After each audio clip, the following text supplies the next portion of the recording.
right. Hello, all of you wonderful, wonderful people. It is your boy Rylionn, and joining me tonight, better hide your kids, hide your wife, because it is the Wookie monster himself. Look at him, so sexy. Oh my god, love you. All Oh right. man, Well, good. How are you doing, my friend? good. How are you? It's been a hot minute since we've casted together.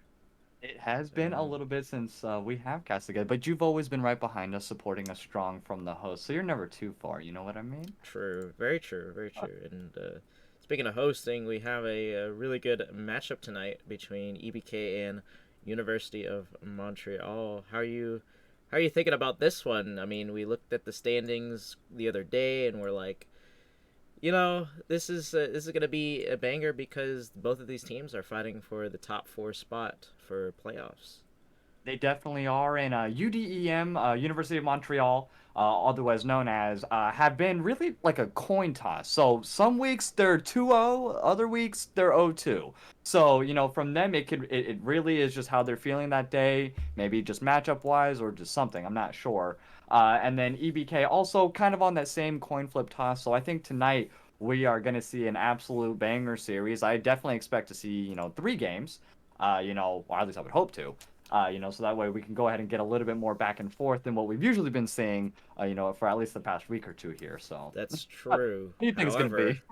1 point really does matter here. So like Mm, if either of these teams do get a 2-0, that will put them right below the fourth seed because they're both at 3 points right now. So that is a little bit, at least a little bit closer. If it's a 2-1, well, hey, at least you get a little bit closer on both sides there. But it's gonna be a tough climb for these two teams going throughout the next 4 weeks oh, before playoffs. absolutely. So And uh, both teams really, really need that 2-0 right now to get that additional point for 2-0. So getting 3 points for going, perfect in the series would really help them cement that fourth place spot.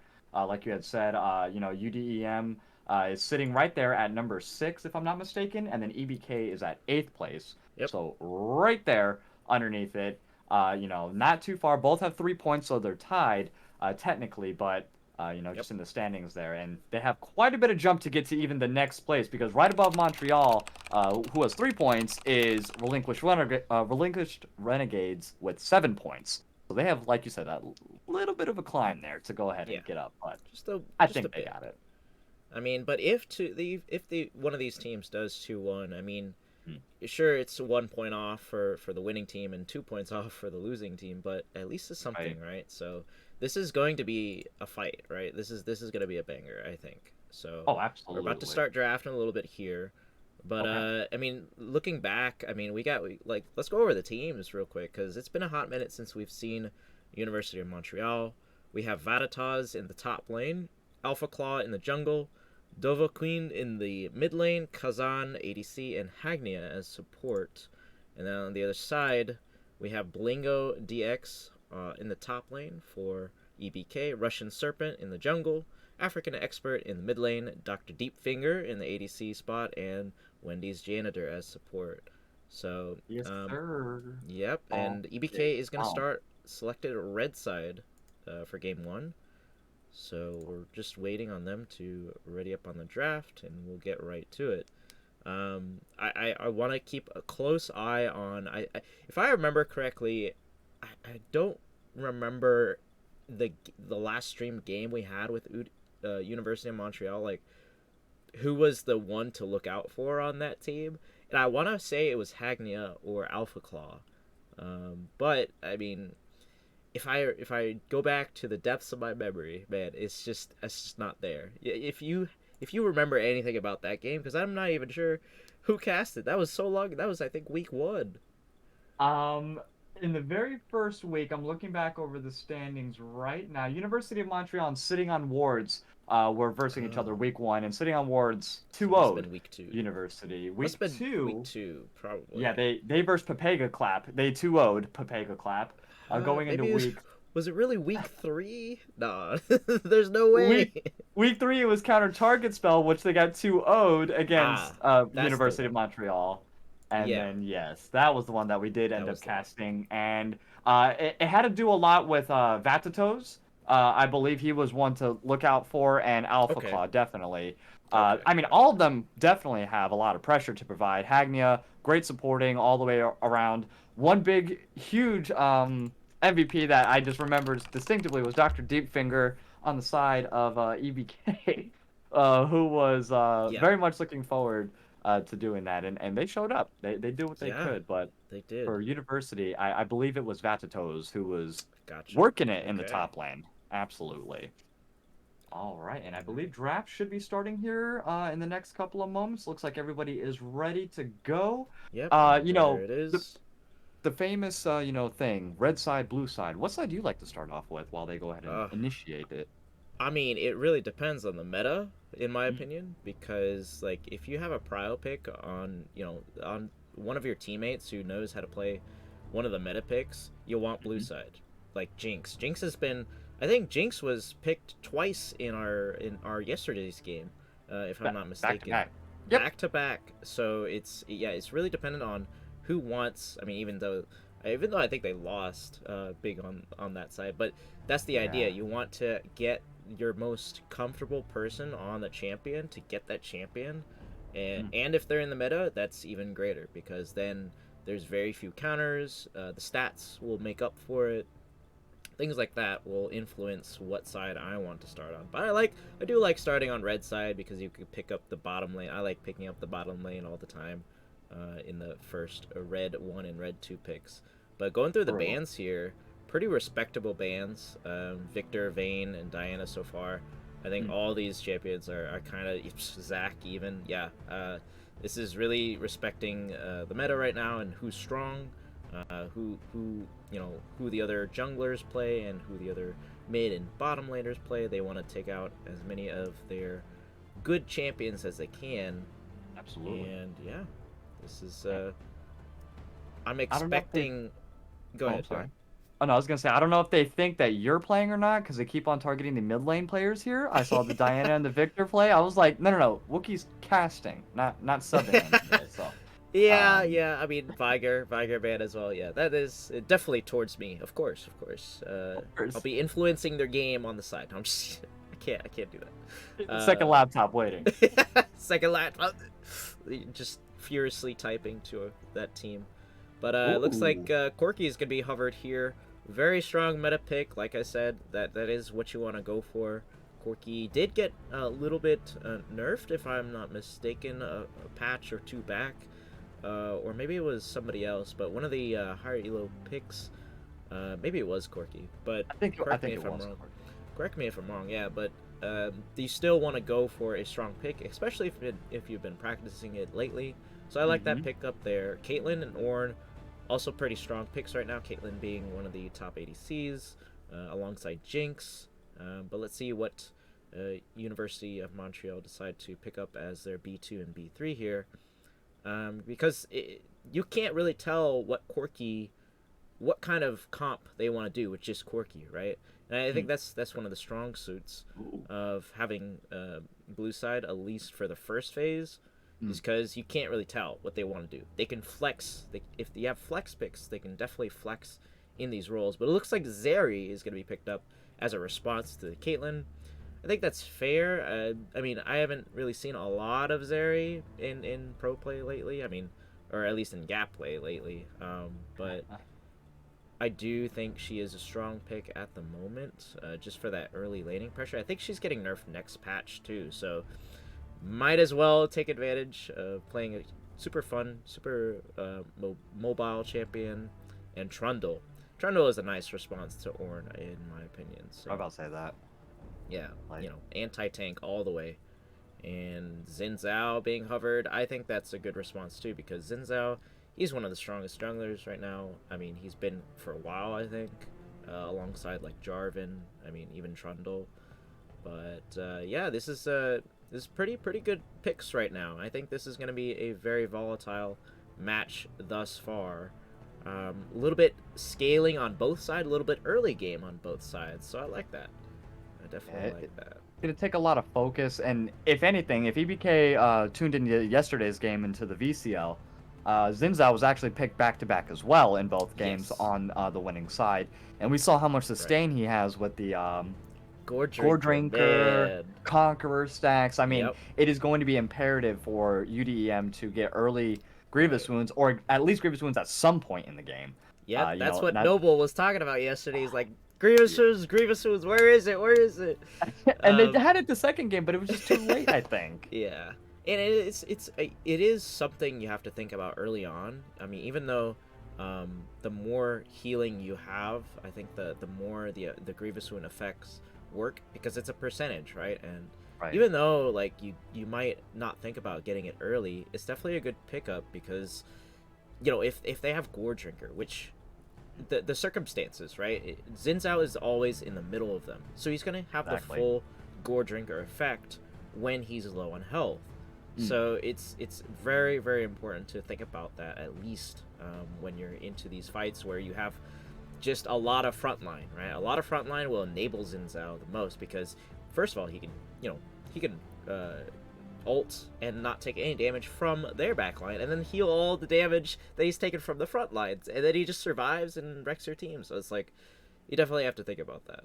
But Oh Morgana yeah. being picked up here, I think is a nice pairing with Kaylin. It's a classic combo, especially with a mobile character like Zeri. If you do land the binding, which I feel like if they have practiced Morgana a lot, they will try to land that binding as much as possible. But yeah, it's a good lockdown combo. And What? Okay. oh no, wait a minute, No, they're trolling. not the Timo hover. And they This will picked the be Nautilus interesting. into Morgana. That was an interesting move as well. Yeah, I didn't. Nautilus is Okay. interesting too. Okay, I was about to say like, I mean Timo sure against Ord makes sense, but yes, and they are playing on 12.5 patch currently, so all the Yep. effects of the Master E buffs or I mean nerfs, excuse me, the Ari nerfs, the Xin Zhao nerfs, the Gwen nerfs. I think Samira and Kennen were buffed, so it's gonna be a little bit different for Xin Zhao. He doesn't have. I think they increased cooldown, and the ult duration was lowered. Uh, I think it's no. His E, the cooldown was increased by like 1 second, and then his ult duration was decreased by 1 second. So that's huge, and I think that could definitely affect. Oh, my client is acting up. Oh no, Oh. hang on. Yep. No worries. Take your time. I'm not But sure if you're. this is happening to you, but No, everything looks fine so far online, but it has been acting up recently. But it one has been. second, like you said, getting 1 second deducted from 1 second, it might as well be an hour Oh, in League of okay. Legends terms. You know what I mean? So Right, sometimes, like, exactly. remember when Morgana binding used to be like 3.5 seconds, 4 seconds almost, and they really Yeah, had to dial it back, and it still seems like it's forever. But right. like, just these really important nerfs that are coming through. Xin Zhao seems a little bit ineffective if you know how to play him, if you're still, mechanically good with him. Plus the Yes. sustain and lack there of grievous wounds on the other side can still make Xin Zhao a really effective player. Oh So, yeah.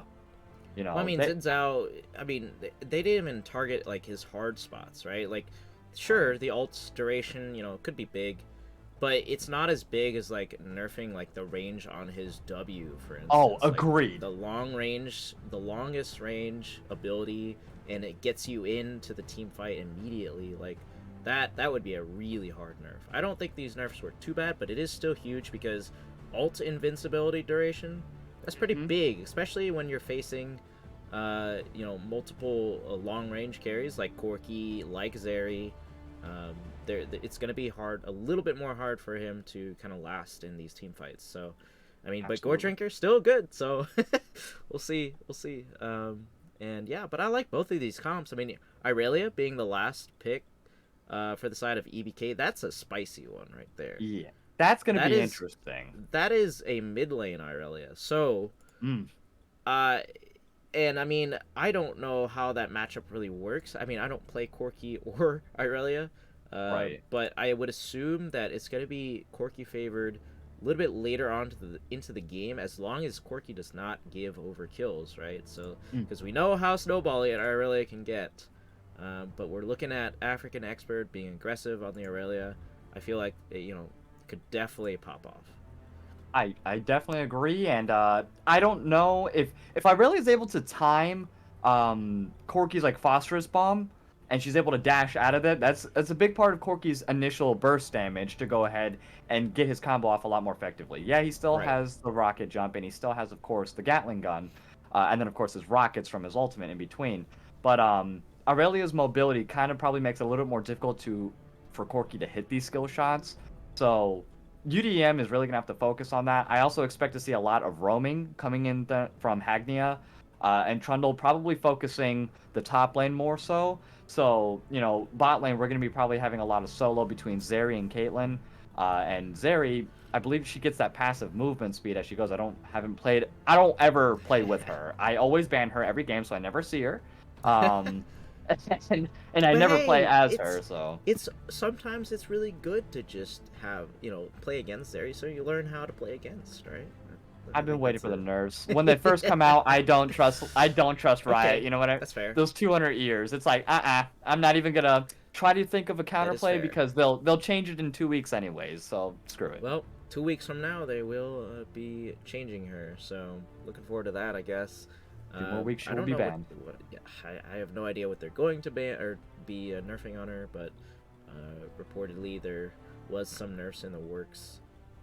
Maybe But capping her movement speed probably, so she's not like I think flash that's one of stepping her everywhere. fundamentals. I don't know. It's all up to speculation. Thank you for the gifted tier, Magic Man, and congrats, Oh, Blingo, who is playing Ord. With that gifted sub, you should have a little bit of a winning edge, right? That's how it works. So we can thank you for the sub. definitely. Yes, thank you. So, oh, thank Um, you very much, Ross. It was like $15. I love Ross. Can never can never argue with that's true. that.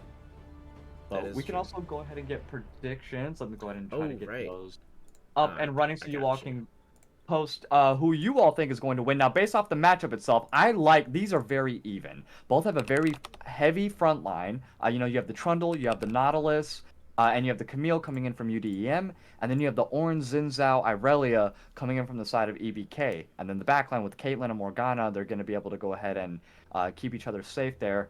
And that's where Corki and Zeri are going to be able to back themselves. I'm sorry, Corki and Nautilus, Mm-hmm. or Zeri and Nautilus. Jesus, Zero thank you. Nautilus. Yeah. Are going to be able to go ahead and stay in the back. So even if Irelia were to get or Zinzal were to get into the back, it's not going to be easy for them to do anything. So it's really going to come down to mechanic plays. And who are you feeling so far, just based off this? I can't decide right now. I'm honestly feeling EBK. I think I like Okay. their comp. Sure, they're missing a little bit of magic damage, which is going to be kind of made up with Morgana and Ornn there. But I mean, it's really dependent, right? Because if Zin like they have a really like early game and a little bit of late game comp, right? With the ornaments, they have if Caitlyn can scale well, she'll be pretty good to go. But it really depends, I guess. But I am kind of leaning towards their side. I think they are going to take this game one at least. Right. How about you? I think I'm gonna follow up with that as well, and Okay. also go with EBK. Not that UDM has any bad picks or anything. It's just Caitlyn with the range is just kind of ridiculous. Like we Yeah. have OG champs versus kind of like semi-new champs, so like Camille, Zeri. We have Semi a lot of the new. newer ones. I guess newer.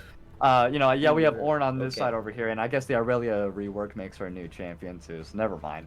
But Zinza, we've seen what he can bring. We saw him yesterday in Yeah. the VCL, and it's really gonna like. There's so many strong picks that if they get even slightly ahead on EBK, whether it's Zinzao, Irelia, or Caitlyn, those are three Mm. really strong champs.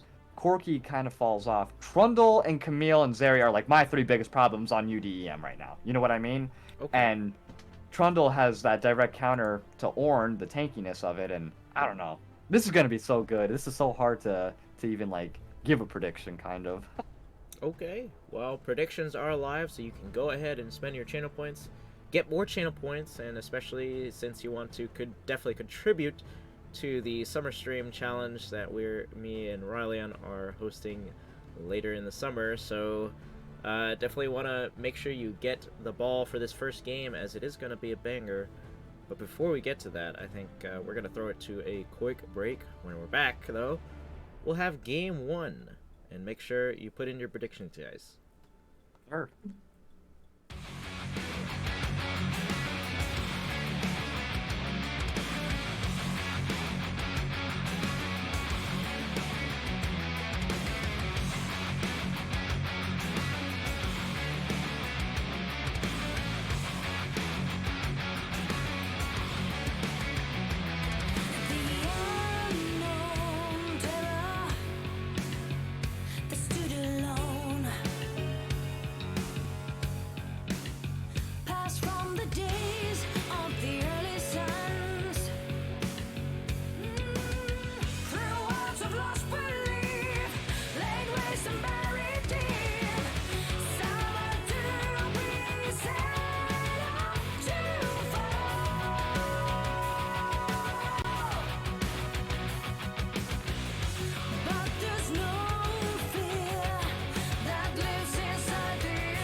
All right, welcome back, all of you wonderful, wonderful people. Remember, this is round 5, Division 1, University of Montreal versus EBK.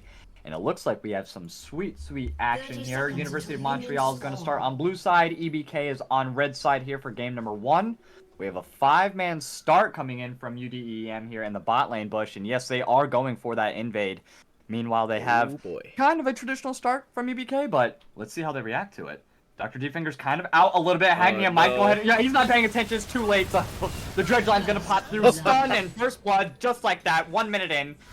Goes to like Toes. I told you Toes was the one to look at. Can I get a not like this in chat? Like, it's game 1, and you don't expect these shenanigans to happen? I mean, I'd be paying attention like a lot more than if I was in a ring game. But anyways, so that's gonna give a lot of gold over there. Oh, Camille got that nice longsword start as well. It's gonna be hard for Lingo to keep up, and you know, and it's so sad because we were just talking about these longsword and 3 pots down the bottom lane. Yep. And I mean, now already Kazan is closer to that Moonquiver or what have you, or Trinity Force rather. Ooh. But Yeah. And African Expert actually, we've seen a lot of Irelia play here the last couple of weeks, and African Expert opted in with the Conqueror this time rather than the Lethal Tempo, which is interesting because Okay. normally we've seen the other way around. So I like the sustain pick coming in this time from the Irelia. It's a little bit different than what we've seen normally, but like, do you have any opinions based on... I mean, you're not really an Irelia player, like you said, I guess, but Conqueror into Lethal Tempo for these types of matchups. Hold on one second. Oh, Agni wait a getting minute. real low here. Dr. Deepfinger sticking with that Caitlyn range, and the Q is going to go ahead and take him out. That Ignite would have taken him out anyways, but it was very nice. Wait a Dr. minute. Deepfinger now in a few problems of his own. Kazan's going to flash forward there. The heal's going to pop in from Dr. Deepfinger, and down he goes. Wait a minute. Kazan. Oh my god. Low health bars all across the map. Everywhere. Direct to camera's like, hold on, hold my beer. I got another fight for you. African Expert looking kind of low here. Dovahkiin doing his thing. And that's going to be that range advantage that he's going to have. But Irelia has a way of being able to pick off range targets quite easily after level 6. So we'll come back to that. And we will, as Russian Serpent looking to gank here. Not gonna find the stun. Oh no, not at all. Here comes the burst. The Q's gonna land, and the phosphorus bomb flash forward from African Expert and Dovahkiin to try to get underneath tower. Russian Expert with the red buff. Is it gonna be enough? And the Record Chairman said, don't care. Going to top lane. Vatsato's and Blingo getting a little bit of a skirmish, but Corky Dovahkiin does not fall. Oh my gosh. Holds on barely. There is so much action right now. I know.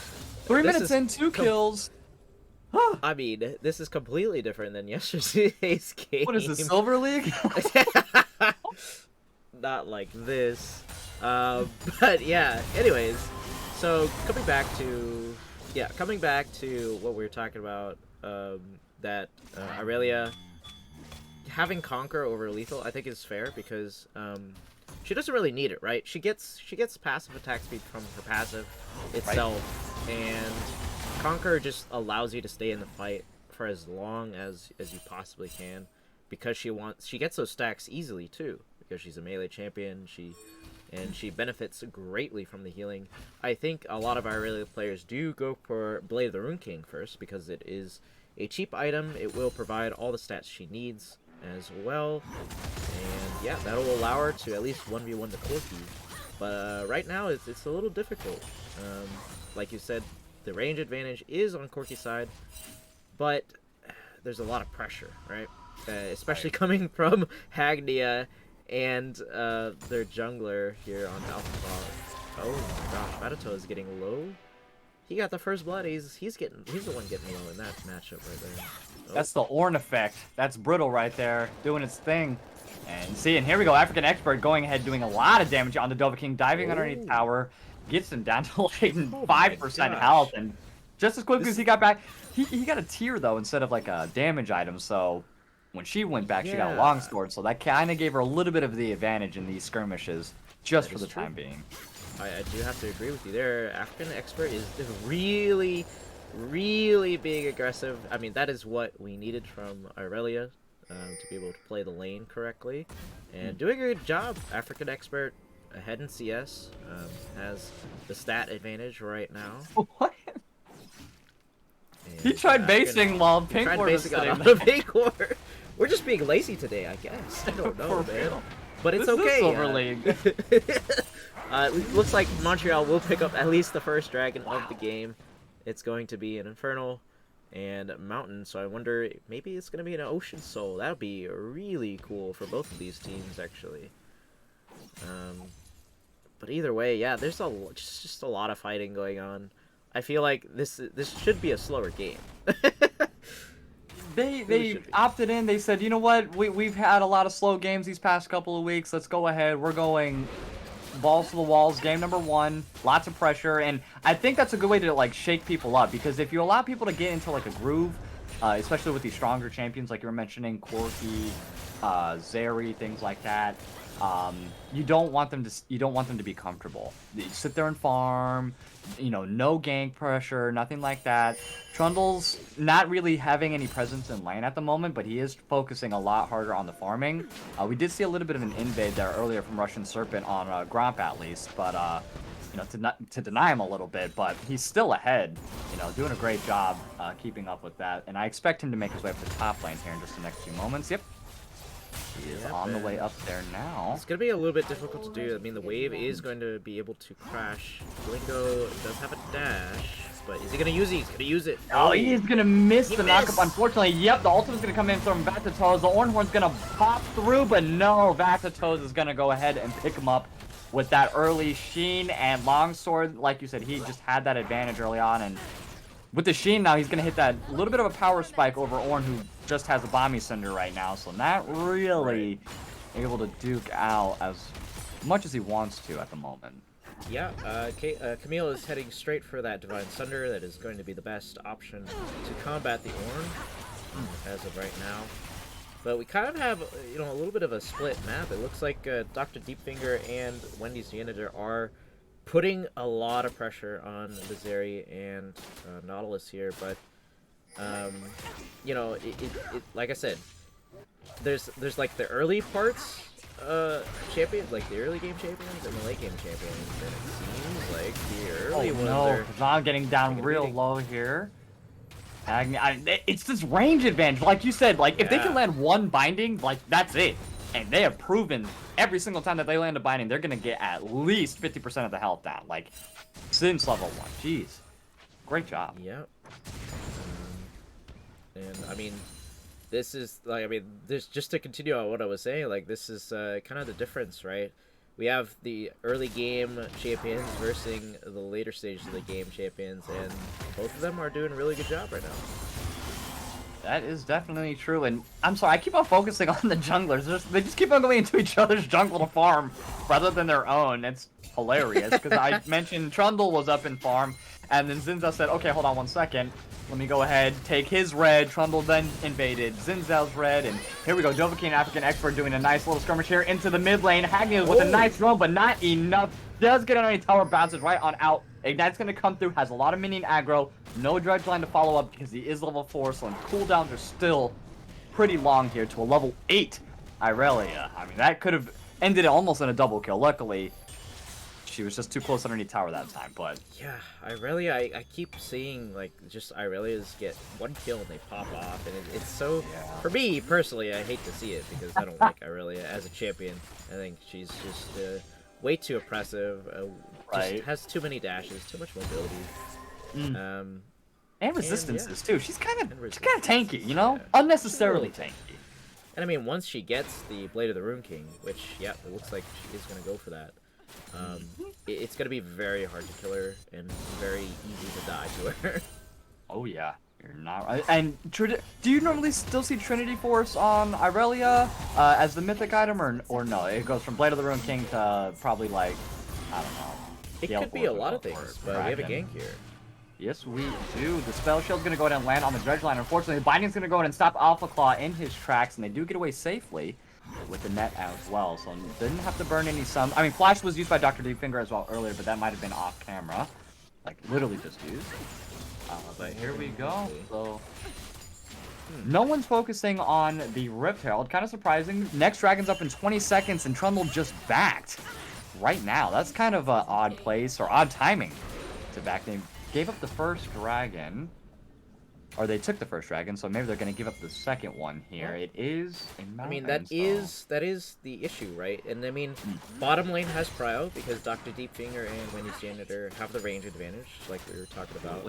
Our African Expert doing a really good job. Oh, here we go. African Expert, yeah, staying in the bush there. Does get caught out by the ward, didn't know until Dovahkiin is going to go ahead and flash. And there's Vacatoes with the follow-up as well. Getting real low, and Dovahkiin, yes, picks up that kill.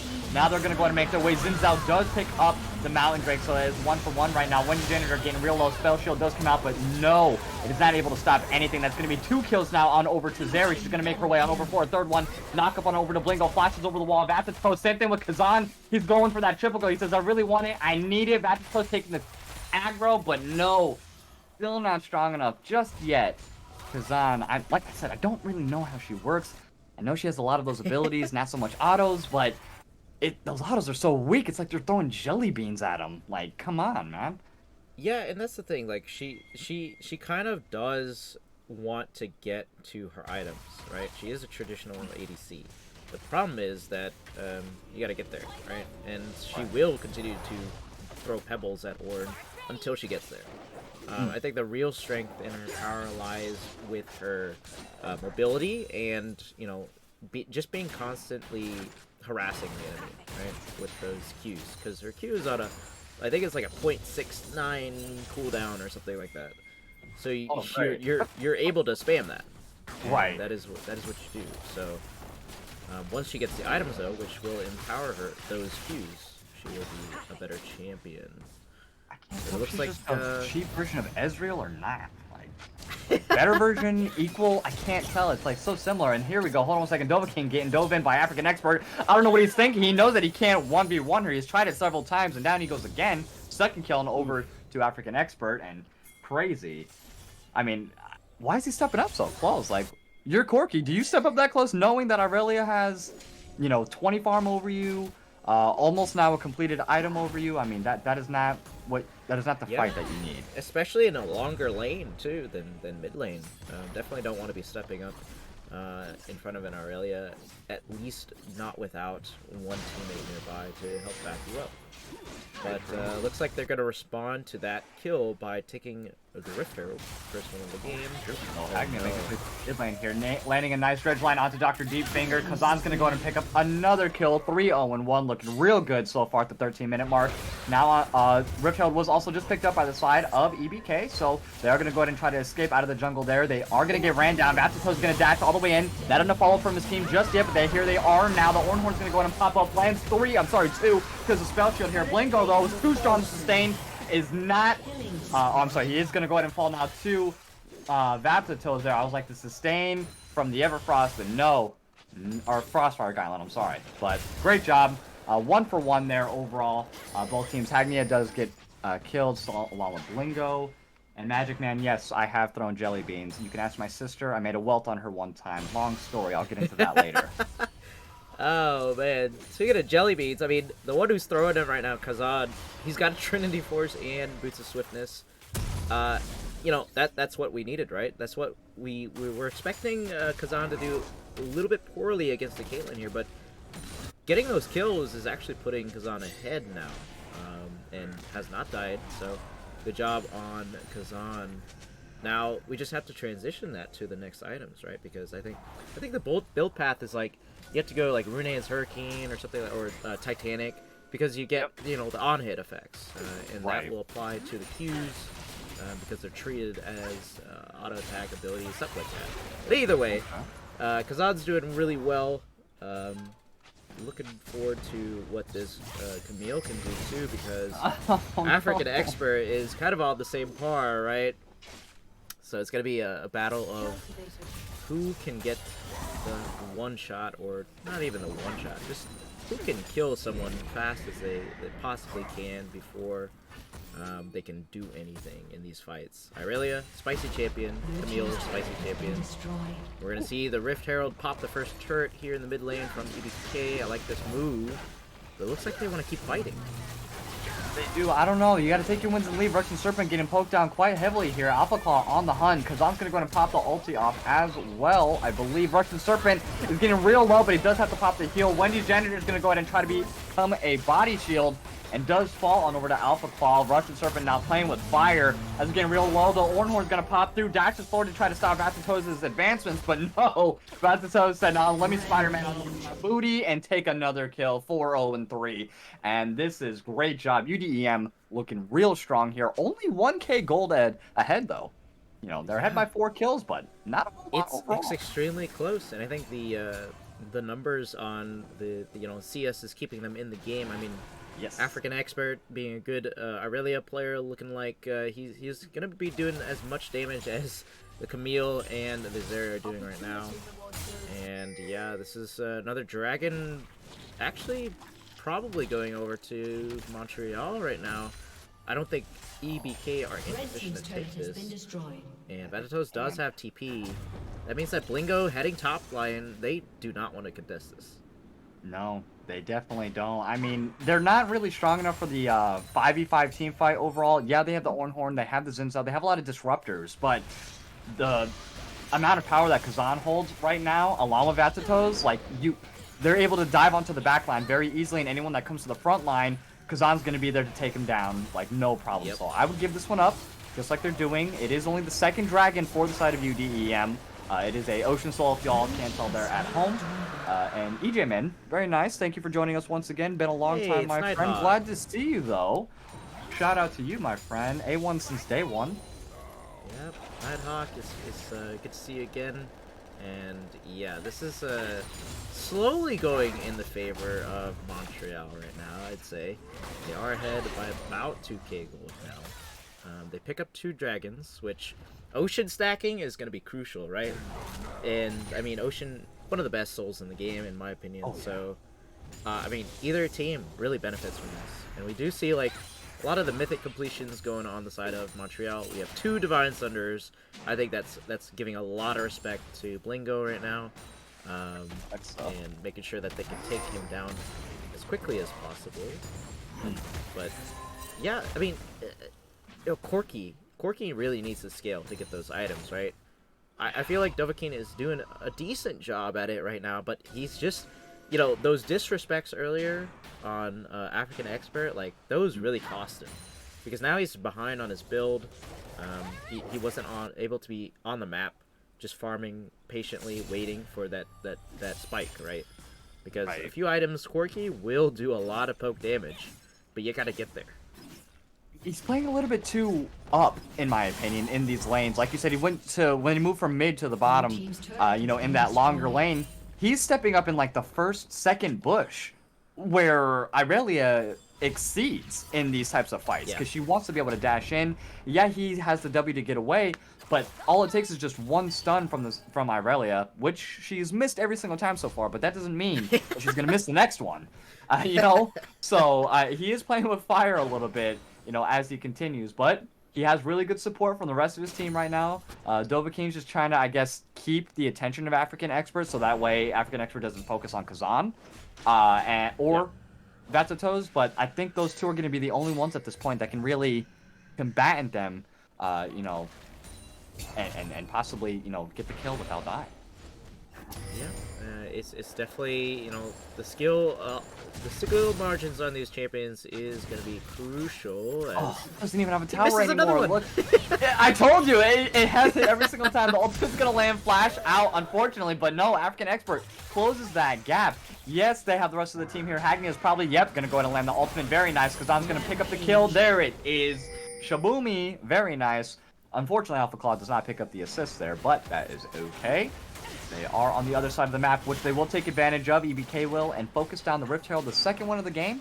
They didn't get the first one, I don't think. I think that they did actually. Oh, they did. Pushed Okay. down mid lane with it, and now they're getting the second one, which isn't as crucial, obviously. You know, but it's going to help at least. It's some objective on the map other than dragons, so it helps. And it's right before Baron spawn. Baron is alive now.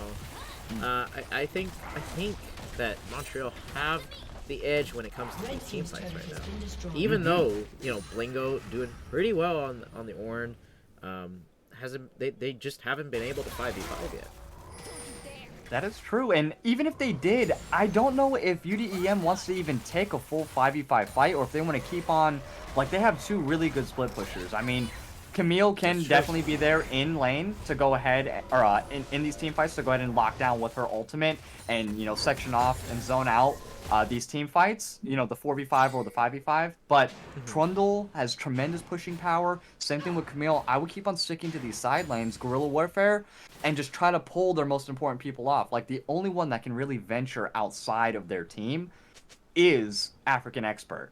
Russian Serpent might be able to, but he's not very tanky, and, you know, he's also kind of low when it comes to other members of the team, like going against Vatatos, going against Kazan and Hagnia there. But quote me if I'm wrong, but like that's what I would be doing a 4-1 situation from UDEM and just keeping the pressure up on outside lanes, and then keeping the core of the team there safe, you know, amongst each other. Yeah. I mean, that is kind of what they're doing right now, right? Like, we see, like, Vatatos still has his top tower available to him, and he could be going around the map. Oh my gosh. Yeah, the connection might be getting caught in. Yeah, here goes Vatatos and Hagnia. Very nice. And Kazan's going to dash right over the wall, get the kill as well. I need another not like this. I know. It's, like, no vision anywhere. UDEM is just very, very controlling, commanding in this game so far. Ever since about like the 12-minute, well, the 1-minute mark when they got first blood. You know, they just really set the pace of this game, and they're dictating everything right now. They really are. And, you know, I thought that EBK could manage the team fights, but they're just getting split apart, pretty much. And good job to Montreal, who have been punishing Vision, punishing the objectives, you know, except for Raphael, but that's okay. I was like, Vatatos might look like they get caught out there a little bit, and yeah, okay. Alpha Call's gonna just solo the dragon. Yeah, he definitely can. A little bit more damage you saw there on that Corky bomb. The phosphorus bomb did do a little bit more damage now that he's picked up that burn mana. That's one step closer, right? One step closer to the carry. We got to look at these second items being built all around the teams. I actually really like the. It looks like Dr. Deepfinger is going for that last whisper into oh geez. Yeah, I was like, I think there's a bug because all I hear is Corky's damage being gone. That's true. Yeah, I hear that too. Not like this. There's too many bugs. And if you'll see another bug, which is kind of blaringly on the screen, that's the client. It's not us. We're not trying to make things difficult around here. But yeah, Dovahkiin is permanently on the machine gun duty. That's okay. We'll continue. Maybe hopefully the directed camera doesn't really catch that all too much. But yeah, this is kind of getting a little dire for the side of EBK, right? They do have the scaling, right? They do have the Ornn. We do have the oh jeez, that Corky machine gun. Anyways, we do have, you know, the Caitlyn building to fight the tanks that are the bruisers rather that are on the side of Montreal. But I mean, they need more gold. They really do. I mean, they absolutely do. There is not enough. I mean, she has, what, the Gale Force, Last Whisper, opting probably to go for the Lord Dominic's Regard here, which I can't argue with. Definitely, that is a great pick. But Xin Zhao, he's not getting enough kills early. He's 2-1-0, so he's doing fine. But he is not getting enough, and there's no presence on the map. He has done nothing for his team so far. 2-1-0 assists.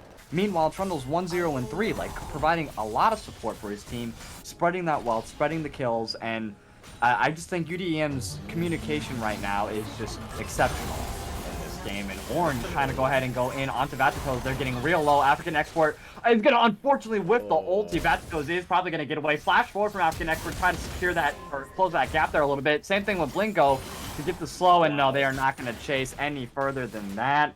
Lots of resources used. Unfortunately, nothing picked up. Kazan getting chased down, and the ultimate popped in from Agnia to stop Russian Serpent's advances here. The teleport's going to come in as well for support. Now a 3v3 Alpha Claw. Going to drop the pillar back off Blingo a little bit, but almost getting a nice pick here for EBK. Almost getting a nice pick on the UDM, but unfortunately not able to. African Expert just kind of whiffed there, buddy. Yeah. You know, it happens, I guess. It happens, right? You know, we all do it. It's fine. But I've never seen you do it. I'm just kidding. I never play Aurelia. But either way, at least they picked up that top tower, which, hey, more gold over to them. They are pretty, you know, they're at least almost in terms of equal to the gold lead right now. But I mean, it's just so much scaling on the side of Montreal that's coming through. I mean, we see now Corky finally picked up the Ludens. I think that was like being built, and now it's picked up fully. He's gonna start doing damage. Zeri is continuously doing damage, and Vatatas unkillable as well, gonna shred tanks. So it's gonna be very, very hard for Caitlyn to get back in this game. I hope the positioning comes through for EBK, because I think that's what it's gonna come down to. Can Russian Serpent get to the back line and be kind of unscathed, just how we saw yesterday, or not? Alright, the Ornhorn's going to go ahead and try to pick up Alpha Claw here, because I'm forced to dash over the wall, flashing now from Alpha Claw to get away. 4 members there for EBK to chase him down out of their own jungle, as they set up for the possible soul here for the side of Montreal. EBK definitely wants to do everything they can to prevent that from happening. It is the second dragon if they are able to pick this up.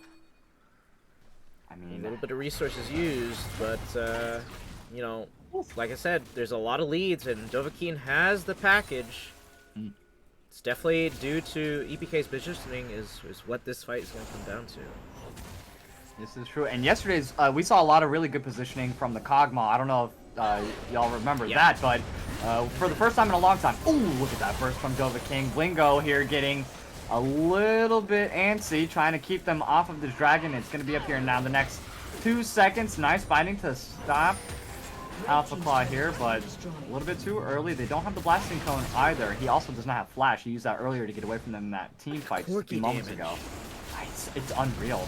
All he has to do is build 2 items, and this is what he's able to do, especially to the ultimates here. Blinko's going to land a nice 2-man knockup here. Unfortunately, is going to get blown up. Caitlyn and Morgana are next on the list, and there they go. That's a triple kill. Alpha Claw picks up, unfortunately, steals the Quadra, and let's see if he's going to pick up the double or give the Quadra. No, doesn't give. No kill. And then picks up the Souls. Oh man. I mean, what a beautiful fight from Montreal. I mean, sure, you know, I said that positioning was going to be crucial. They landed a good knockup on Blingo, right?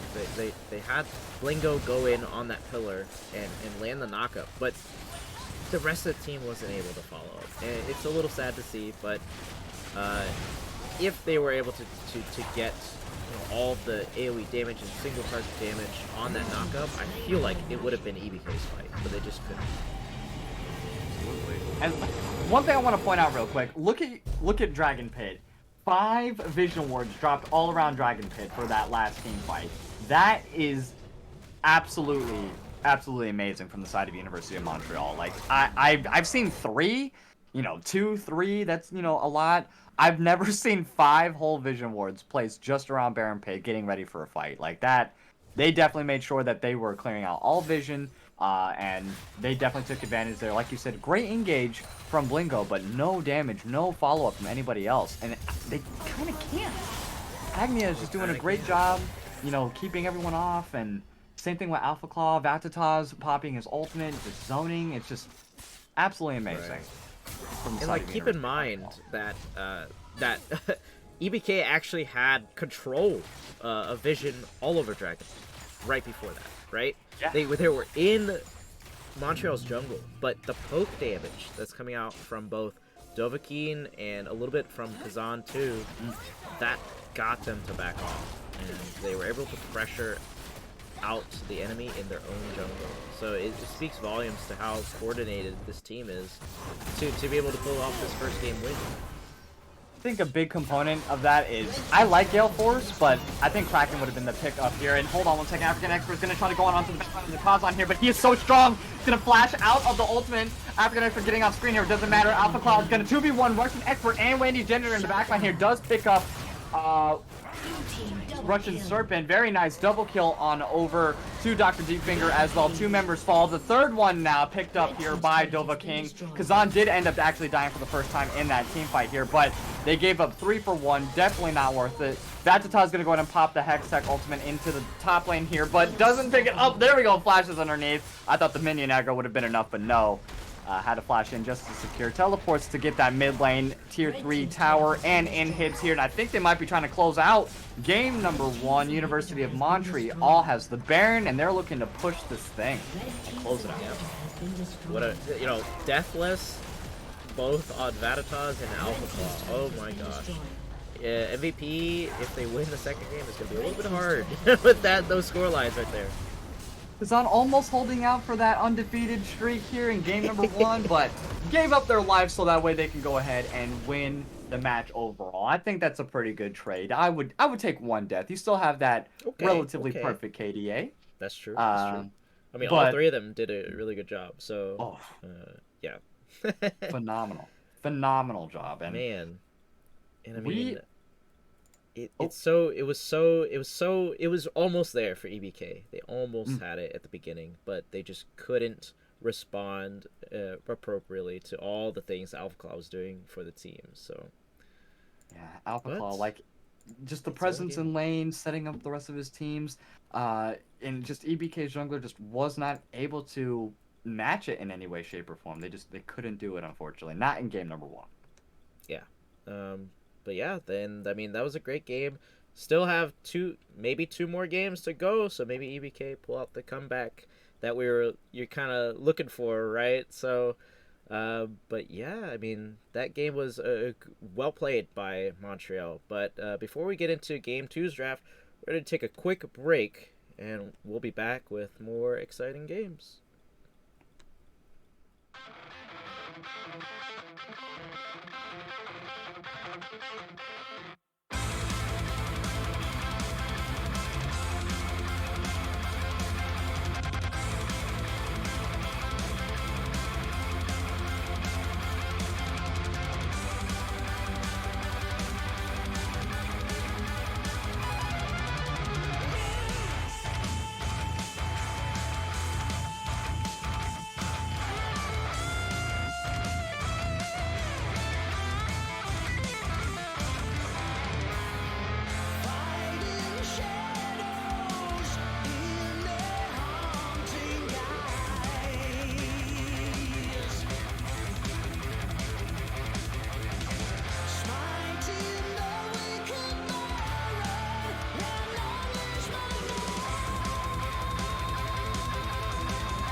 All right, welcome back, all of you wonderful, wonderful people. It is round 5, Division 1, Thursday here for Team Gap in the PCL.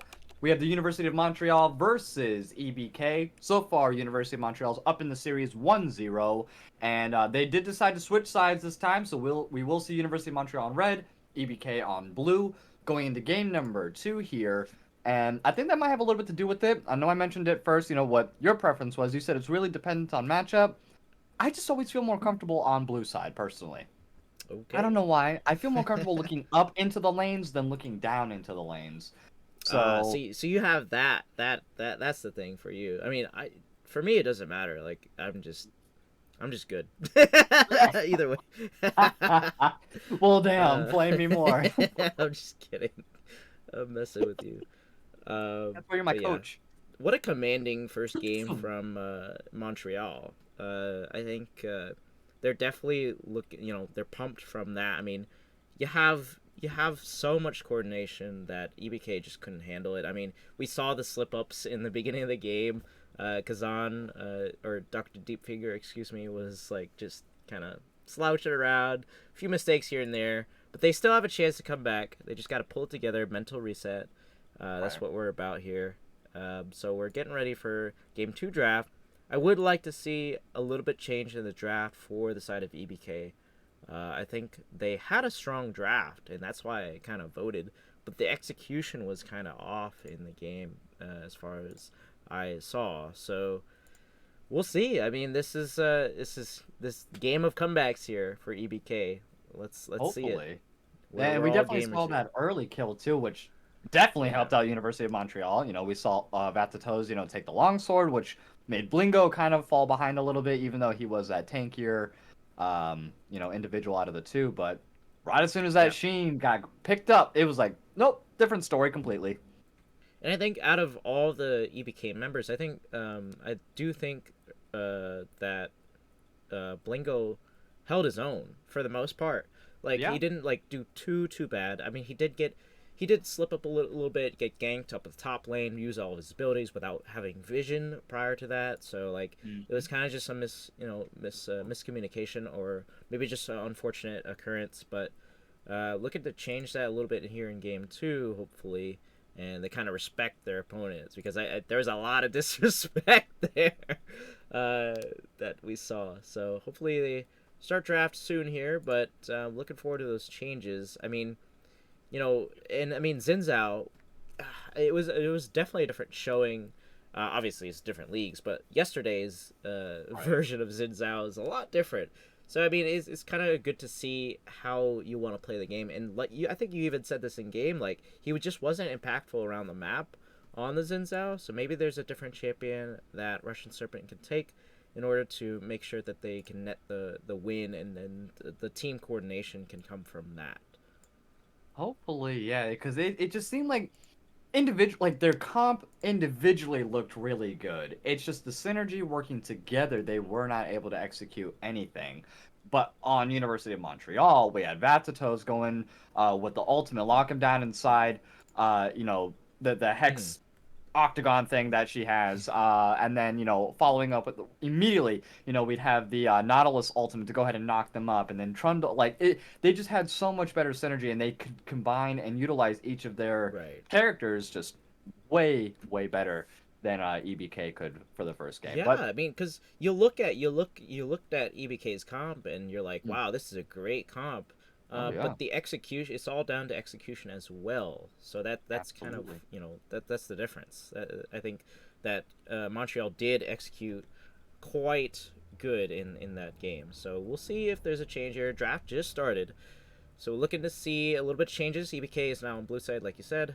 They are gonna actually ban out Caitlyn this time instead of pick the Picking Caitlyn. up. So maybe we'll see the Jinx this time around for one of these teams. Maybe we'll see, kind of scaling champions. The Zeri. Wow, the Zeri. I mean, did a great job. Mm, And I don't think it's worth banning though. I think a lot of the focus has to go to the jungle and top lane. I mean, they were deathless. I mean, Trundle and Camille are really good responses to tanky people on the enemy team. So maybe we'll see those. I do expect Trundle to maybe be banned here in the first phase or the second phase, but it looks like it's gonna be the Zeri. They were like, we're not dealing with that again. We don't know what she does no. still. Is it Kane? Is it Zeri? We can't tell. She just dives through walls, picks up the kills, and goes right on back. Oh, yeah, that champion is so like she has so many good features over her. She's very, like you said, ability powered heavy, so she's gonna capitalize on those Sheen items, and those ability items as well. Titanic Hydra, and then also not to mention she just has the range, the movement speed, the mobility. Like it's just too good of a champion so far. And Yep. the Shen band coming through again for UDEM, so they sticking with the same bands as last time. They had Victor, um, they had Shen, and then they had Vayne in Yeah. game number one. Let's see if they're gonna continue with that. I'm Diana, still gonna respect the final one. Diana, so that is a targeted ban right there. I mean, Diana has kind of been strong throughout the season so far, but I think she's starting to fall off a little bit more, at least in team play, to like Zinzao or anybody else. But they did just nerf Zinzao, so we'll see what the response is here. It is gonna be For Vayne Vayne. once again. Pretty standard. There's only one change, I guess, so they're not gonna Yeah. change too much up. With the Caitlyn and the Zeri banned away this time. Mm. Let's see what they first pick, because I think like I said, they want to pick something. Oh, they're gonna pick the Corki this time away from Montreal. Okay, I like this too. I actually do like that. But you know, this this really comes down to can Corki get to late game, right? And we saw the struggle a little bit with Montreal on Right. on getting there. I mean, respecting the Irelia was definitely not there. Right. But No. EBK is like, okay, we see that you don't know how to play Corki all that well against Irelia. We'll take Hmm. it. I I think that's a great choice. Like you said, the poke. It was really the poking that stood out to me the most. Not Yeah, I'm not so much as like when it comes to mid lane, what they can do in lane against each other, but how much impact that they have across the map. I've seen a it's lot true. of river walking Annies with predator boots. It's not so much Oh as yeah. them 1v1ing in the mid lane that gets them ahead. It's the roams that get them ahead, and then Yep. eventually capitalizing with Tibbers and everything else. And I know Annie's one example that's not even in this game, but that's just one example of mid laners' Well, impact. It's not so much the 1v1, but let me tell you. I mean, Vigar is a appropriate replacement. Vigar has been in the meta for a little bit now, ever since the okay. Predator changes came through, and he kind of the adopting the play style that the pro players have been doing. Okay. Vigar definitely falls into that line, so definitely looking forward to that. I mean, Vigar on I, it's so good to see Vigar in the meta again. I haven't seen him in quite a while be in this meta. And Lucian and Nami are also going to be picked up. Strong combo there. Jinx Very. Karma is going to be the response in the bottom lane. So I like what I'm seeing so far. I like the changes that are coming through. Trying different things, making sure they're playing comfort, a little bit more comfort. Not just playing Corki just to play it, right? Right. And Hopefully not. Hopefully it's not just like I'm gonna pick this up so that way you don't have it kind of situation. We've seen those kind of happen time and time again. we have, Um, yeah. It and I'm sometimes it also kind works, of surprised sometimes it Lux wasn't picked doesn't. up. Lux, yeah. I mean, either champions. I mean, both of these champions are scaling mid laners, right? No matter what, Right. no matter what, these two champions are gonna scale. So they already got both of them got the check marks down for that. Mm, Lucian Nami is a really early aggression coming out from mm. EBK once again, just like the Caitlyn Morgana. Um, but them deciding to ban the Caitlyn away this time means, okay, we're gonna do the same thing but a little different, and maybe it'll work out a little bit more. Having an enchanter bot lane, um, instead of the Morgana, well, more of an enchanter, I mean, instead of the Morgana, might work Mm. out well for them. And Lucian Nami, definitely a strong lane. Absolutely. And the new ban coming in last from UDEM here. I mean, always a good jungler. It's been a while since I've seen Nunu recently, like in a solo play or anything like that. Or Mm-hmm. even here inside Team Gap. I don't think I've seen Nunu at all this entire split so far, if I'm not Um, mistaken. maybe Um, you're right. Maybe. Not really and sure. then Trundle being the last one. So a lot of picks Camille. that we saw from last game being taken Yep. out, but here we are getting replaced with the ones that they did ban out last time that Yep. I think are way more impactful. Zac, you can never account for a Zac. There is not enough warding in this game to catch Zac out and how far his ganking potential is. That's Right. one champion I cannot mess with in the jungle. I'm like, please place your wards far away from me because I'm more worried about him coming from like red buff onto my bot lane than I am coming in from like anybody else, like from anybody else. I hate it. I hate Zac's mobility. Yeah, and I actually really like the pick itself. Zac is definitely a disruptor, Mm, and causes shenanigans all across the map.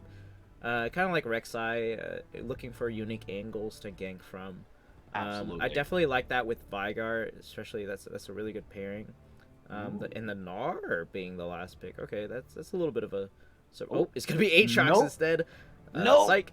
It's gonna be Aatrox instead. I like that too. I think I like that actually a little bit better than the Gnar. But I mean, either one will do great against this Mundo. Definitely want to counter the healing that he does, and that is one way to do it with the Aatrox, the man who counters healing himself. Well, exactly. He And has great heals. sustain himself, and he can, counter other people's healing. And Yeah. I mean, Gnar would have been okay, because of the range, and then he also has the Mega Gnar form for one Mundo. But the stun wouldn't have come through because Mundo has that passive, so he would have been able to block the stun, unless he would have done the stun and then got the ultimate off in Mega Gnar form. That's really the only possibility that he has to like lock him down. Meanwhile, Aatrox, he can go ahead. He has two knockups if I'm not three technically if he hits them all. So he Um, can get rid of the passive yeah, once and then still follow up with two more knockups, and he has that pullback. So right. a lot more utility, a lot more utilization in that 1v1 situation where Aatrox definitely excels in rather than the 5v5. Yeah. Um, and yeah, that's gonna be a fun one up top to watch. Mundo and Aatrox, one for the Yep. ages. And I mean, even though said it's slightly Aatrox favored, I mean, yet again, it's a champion that revolves around hitting your skill shots, right?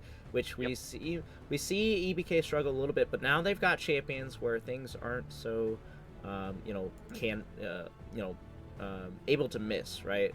We do Right. have Lucian, we do have Corki. I mean, those, but they're like they don't even count. You just do a lot of damage for no reason. Exactly. No matter where Exactly. you aim it, it'll be fine. And I mean, Sejuani, Mundo, I like the front line on this side, but I think I'm gonna go with Montreal on this one because Okay. their draft is so good. You have everything you need. You have an enchanter to help the Jinx scale well into late game. You have the Viger who scales no matter what you do, Yep. and he doesn't have to worry about an Irelia or any sort of engage coming from the side of EBK. So I think I'm gonna have to put my vote onto Montreal for this one. I would What are agree. your I'm also thoughts? gonna Okay. follow up with that and also go Montreal. Two of the biggest reasons, that Jinx and that Viger. Yep. Two, like you already Exactly. said, of the strongest late game scaling champions that this game has to offer outside of maybe like Corki and Kog'Maw or something like that. Yeah. But like I I really like this team overall. Like you said, the shields coming in from Karma, you pretty much Right. unkillable, or you have a built-in Guardian's Angel and Zac, so he could dive in. Aatrox with the front line, they have such good damage, such good shields, such good Mm-hmm. defense. EBK is just really squishy between Nami, Lucian, and Corki. Like, they don't have that much damage. They have Corki and Lucian, but Sejuani and Mundo, like, yeah, they're going to be able to take frontline, but then what? They're going to be a meat shield for about 45 seconds. Are they going to build armor or are they going to build magic resist? I don't really know because it's hard to focus. You have Aatrox and Jinx doing all the AD. You have Vygar Karma doing all the AP. Zac is just there. and, Right. so they just have a really good synergized team, but like we said last time, UBK had it on paper, a really good, well played out comp. They just That's didn't true. play it as effectively, and That's true. We'll let's have to see if they're see able to if this time. yeah, Montreal might not be as skilled on these champions as we may think. So it's really dependent on in what we see in game. If EBK is slacking again, though, you saw last game that Montreal was like, we're gonna take this lead and go with it and run with it, and they definitely did that. They've got their A game today, so EBK, we're looking for the comeback here. But as far as draft goes, like I'm going for Montreal. We'll see what happens in game. It's gonna be a good one though, because now I think EBK has a little bit more of a solidified team, right? They wanna peel back. They wanna make sure that Corki is getting off as much poke as possible. Lucian has to get an early lead on this Jinx, who will scale, and so will Vigar. So they have to push their lane as much as possible. I do see EBK trying to go for dragons as well, much more this game, at least for depending on which dragon it is. I mean, they can benefit from all of them. So definitely looking forward to that. But yeah, this is gonna be a good one. And African Expert, he did do good on the Aurelia, He but did. this is a different champion. So maybe if he's gotten his Corky practice in for the day, could be a potential late game really really powerhouse against this team, right? Because aside from Karma and Zac, uh, you know, from getting to the back line, you have to get through a Mundo and you have to get through a Sejuani, so it might be a little hard for them to get to there. But we'll see where the angles come in. There could be a lot of surprise ganks coming from both of these junglers, so we'll have to see. That is true. And Go ahead, let us know your thoughts and who you think is going to win here. Game number 2. UDEM leads the series right now 1-0 in this best of 3. 18,000 points currently going on over to the University of Montreal, Jeez. and 5,000 now for EBK. So definitely check that out. Not to mention, we are just a little over 2,000 points from hitting our Oh community my goal here gosh. for the hot tub stream between Wookie Monster and myself. So if you want to see this one pack in a bathing suit, definitely drop them points Oh my as gosh. soon as possible. We have Not the still one 12 days pack. left. Not It the is one solid circle like that, and it's not even this big. It's like a starburst. Nah. Stop that. Don't give him false hope. Don't be like that. We're gonna look great together. Don't worry. Yes, It's we gonna be a fun will. time. But let's go ahead. We're gonna go to a short break right before we start game number 2 here. We'll be back in just a little bit here. Don't go anywhere.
All right, welcome back, all of you wonderful, wonderful people. It is your boy Rylionn and Wookie, and during that short little intermission, thanks to Mustard Cat and to Laser Sniped, we have now officially met our hot tub goal, so we are at 100,000.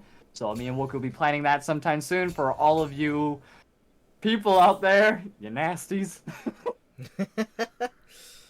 But yes, it is definitely going to be fun. But here we go. Game number 2, EBK versus University of Montreal. University of Montreal's up right now 1-0.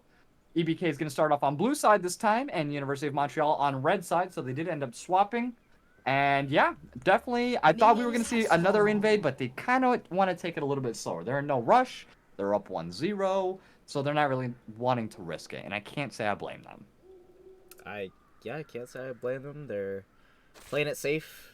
and both teams just want to scale. Yeah, especially Vigar and Jinx. Yeah. Like, they are definitely wanting to. Corki eventually will get there, and like you said, early game, that Lucian Nami are going to be a huge problem. And I can see them. The aggressiveness that we saw from last game with the Caitlyn Morgana is going to be probably tenfold here, because now you don't have to land the binding. You can just go ahead and give him an E, do the slow, and then land a nice safe bubble more than likely afterwards, or get them to use their flash. So, lots of possibilities here. Yep, and as we saw that both junglers are starting on the same side of the map, we'll transition to possibly doing, meeting on the other side. I don't think they want to interact with each other too much. They want to just help out their team as much as possible. But we could see some shenanigans from Alpha Claw. We saw it kind of in game 1, where they were just kind of getting each other's camps back and forth. But Russian Serpent not able to find the Xin Zhao that he needed. So maybe we'll see a little bit of a change from this one, where Russian Serpent's not a tank, just wants to help the team, right? So.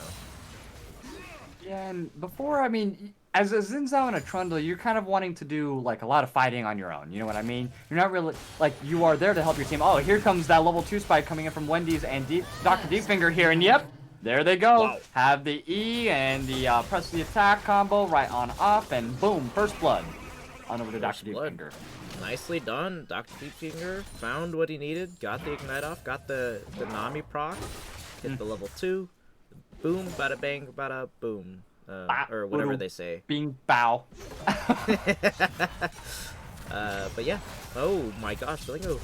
Oh, Blingo getting real low here. Yep, flashes forward from Baptitals. Unfortunately, Zach's there to meet him as well. Burn flash for no good reason. Alpha Claw picking up the kill. 1-1 now. University of Montreal. Oh wait, they switched sides. Yeah, University of Montreal picking up their first kill. I almost said EBK. And very nice, very nice. Cannot complain about that. But like I said earlier, you know, Trundle and Xin Zhao kind of wanted to do that 1v1 or fight on their own, while I think Sejuani's and Zax are more looking to help the team utilize ganks. We'll see a lot more presence in lane, thus a lot more kill participation. So I think this will fit Russian Serpent and Alpha Claw's styles a little bit more helpful for their team. Yep, definitely. And I mean, we already saw that, right? The gank on the top side just to secure the kill. That was, stealing the kill, but hey, kill's a kill, I guess. That's true. That's all right. Both summoners were used. Oh, Agni and Kazan getting more pressure done to them. Yep, flashes forward here. Misses the zap, unfortunately. Yeah, Kazan, they definitely don't want to give Kazan the same amount of wiggle room that they had last time. Pretty much going unkilled the entirety of the game up until literally the last minute of the game. And now we see they're the first death leading into this game, so definitely a huge change. And a lot of pressure. Already picking up the pickaxe and the longsword in their first back and quickly getting back here. Really nice look from Dr. Deepfinger, and they are not letting up anything right now. Yeah, they have to pressure. That's the name of Lucian Nami, once again. Yeah, they're going in with a combo. Both landing on the traps, unfortunately. Agni is trying to go ahead and root down Wendy's janitor, but too slippery for that fish scale there. Yeah, so now it's attracting both junglers. Another fight. Oh, yeah, here we go. Alpha Claw making his way down to the bot lane. The bubble barely missing, unfortunately. Russian Serpent does try to dash in. Doesn't hit anybody, unfortunately. Stun landing in from Dova King. Runs out of mana, though. Can't follow up with any other spells. African Expert also looking pretty low, but has a little bit of the advantage in terms of mana. Man, everyone's getting low everywhere. Yeah, just like game 1, everybody's getting low. I don't know what's up with them. They're definitely looking forward to just pressing, or what's it called, a limit testing as much as possible. It seems like. I mean, this far into the league, I mean, I don't know if you really want to be limit testing in these games, but sure. I mean, hey, both teams have been doing a pretty okay job. These are both teams that are 3 points in. They're not like doing terribly bad, and they're not doing terribly good, but hey, this is where it comes, right? This is the last, four odd weeks of, until we get into playoffs. So I don't know if you really want to be limit testing as much as you want to be trying to just trying to get to the playoffs. I definitely understand that and agree with you on that. I'm just calling out what I see. I believe they're limit True. testing, and it definitely looks like it. But hey, wherever, as long as it's not playoffs, I think it's safe to limit test. You know what I mean? Yeah, You're that's both, true. like you said, 3 points in. Not terrible, but not exactly where you want to be. You know, just trying to go from there. But to each their own. And right now, you know, still holding on. We only have 2 kills out the 6 minute mark. Last game we were at like 4 kills at 3 minutes, so definitely Yep. calming down a little. Not that they're not trying to be at that 6 kill mark. They've definitely gotten close a couple of times here in the last couple of skirmishes, but Alpha Claw now looking to get another nice gank here underneath tower. Blingo is just not safe. Another gank from Alpha Claw, picking up another kill. 2 kills on over to the Zac, and this is getting rough. I mean, like I said, like Blingo has the passive shield to stop the initial knockup, but he has 3 knockups. You're not going to be able to block them all. Right. So... Yeah, and I mean, what a great gank, like great 2 ganks out of Alpha Claw. I know he missed one down in the bottom lane, but he's been doing a great job on this Zac. And we were talking about like having the jungler's influence the rest of the map. He's definitely doing a lot more than Russian Serpent is this time. Yeah. Well, I should say once again, maybe. Oh, good point. Yep, good point. Not that Russian Serpent's lack of trying, because they definitely are trying to be more present in lane this game, as you could tell from the gank on bot. Just unfortunately wasn't able to connect. Yeah. But that's what we were saying, that mobility from Alpha Claw, being able to literally gank from anywhere, as you just saw in his own tri-bush underneath his own tower. Mundo was killed almost for the second time. So it's so difficult to try to ward and get a good look at where Zac could possibly be even coming from. He just come from anywhere. Yeah, and I mean, this is what we were talking about when Aatrox is like a good, you know, kind of follow up to Mundo, because you can pressure a lot with those long range abilities, and Mundo has to either cleave the minions or get, you know, close, right? And you never want to be close to an Aatrox. You always want to stay away. So it's a little. That's what we said about Irelia too, but Corky's like, nah, I got this. Well, I mean, there was some interesting gameplay there. I think that was maybe more of a player mishap. But champions, just like the interaction between the champions, like right now, is gonna go in the favor of Aatrox. I mean, Blingo has to ult here just to make sure he's healthy. World Ender still up for Vatatos as well. Dr. Deepfinger just trying to get... See, I like the bot lane combo between the Nami Lucian. The only problem is that it's such a dead giveaway. Because right as soon as that E pops in, you know exactly what's going to happen here. I don't know what Alpha Claw's doing, trying to go ahead and maybe start the Rift Herald to get a little bit of aggro done. Yes, does hop out of the Rift Herald pit just in the nick of time before Blingo makes his way down there. And it looks like they're trying to secure the Rift Herald as well, and they may secure it. If Director Cameron wants to go ahead and follow up with us at all. Yeah, no? I think they are gonna secure it. Yeah. There's not much. I mean, they don't have mid lane prio on the side of Montreal. Right. You know, this Corky is doing a number on the Vigar, or at least putting a lot of pressure.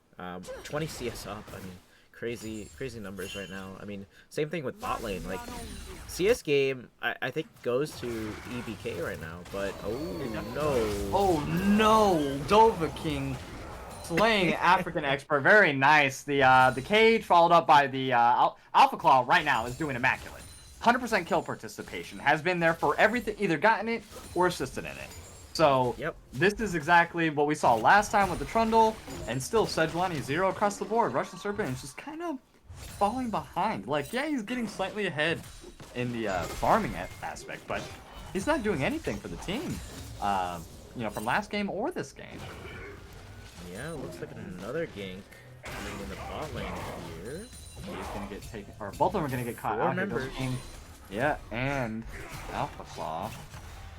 I like the vision, you know, 2 vision wards to help mitigate that from as much as possible. Vatatos, though, popping the World Ender. Also, Mundo popping the ultimate as well. Vatatos, I don't know if he has the sustain, though, to keep up with it. He keeps on taking those tower shots. Okay, yeah. Never underestimate an Aatrox's sustain. I mean, I remember one clip from, I think it was the Gold series where, oh my gosh, he's just sustained through everything. Oh, every time I think of Aatrox, I think of that clip. and you can never underestimate it, especially when he's this far ahead of the Mundo. That is true. It's used as a tactic, right? You have to get into your opponent's head, like, oh, he's low, I can take him out. No, you just can't. You just cannot. Absolutely not. Absolutely not. And I mean, that's what Aatrox players strategize for.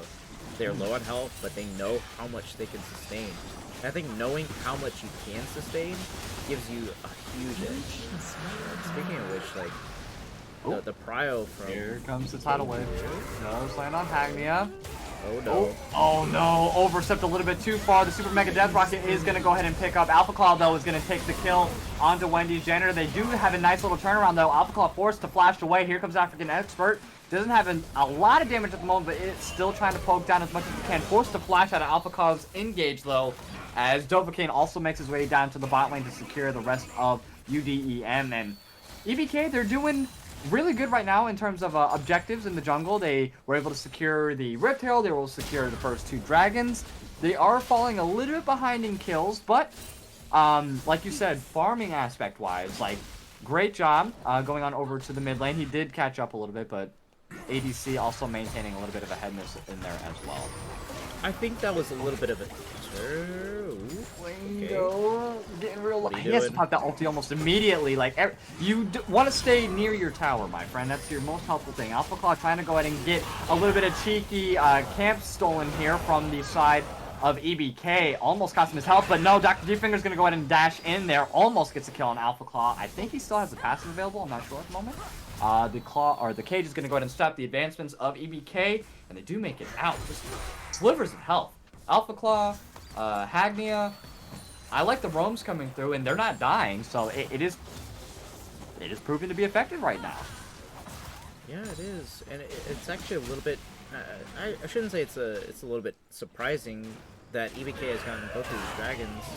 Oh, Alpha Claw is going to engage even though he has very low health. He does have the passive up. The root is going to land on the Russian Serpent. Dovahkiin's going to go ahead and try to take down Wendy's janitor there. Should have focused Russian Serpent. Unfortunately, doesn't get the cage off. Flashes forward. The ultimate already popped. And there goes the auto attack for the kill. Dovahkiin is now 2-0. And he has the Everfrost to set up the rest of his abilities. Hagnia is going to go ahead and get engaged deeply here by Dr. Deepfinger. 3v2 situation right now, but they are proving that they have the means to keep up with them, and they are going to force them off and get right back into lane to keep their advantage going. Very nice move right now. I feel like EBK they're trying to get stuff done, like the steals, trying to come through, but it's not doing anything for the team. Sure, like Dr. Deepfinger has a lot of damage right now. I think that's the lane you should be playing around, and they are. I was gonna say, like, trying to get these dragons. They're going over the side. Oh, yeah, getting stuck under the tower. He's been happy feet. Look at him go. Wait, Dovahkiin has no primordial burst though. Oh well. Close. Does not have the ultimate available. Otherwise, that would have definitely been a kill. Oh yeah, I thought the red buff passive when the slow and the burn was going to be enough so he could just keep on autoing, because he was maintaining. He was dancing quite like very nicely in between Turo aggro and not. So yeah, it's not enough though. Not enough.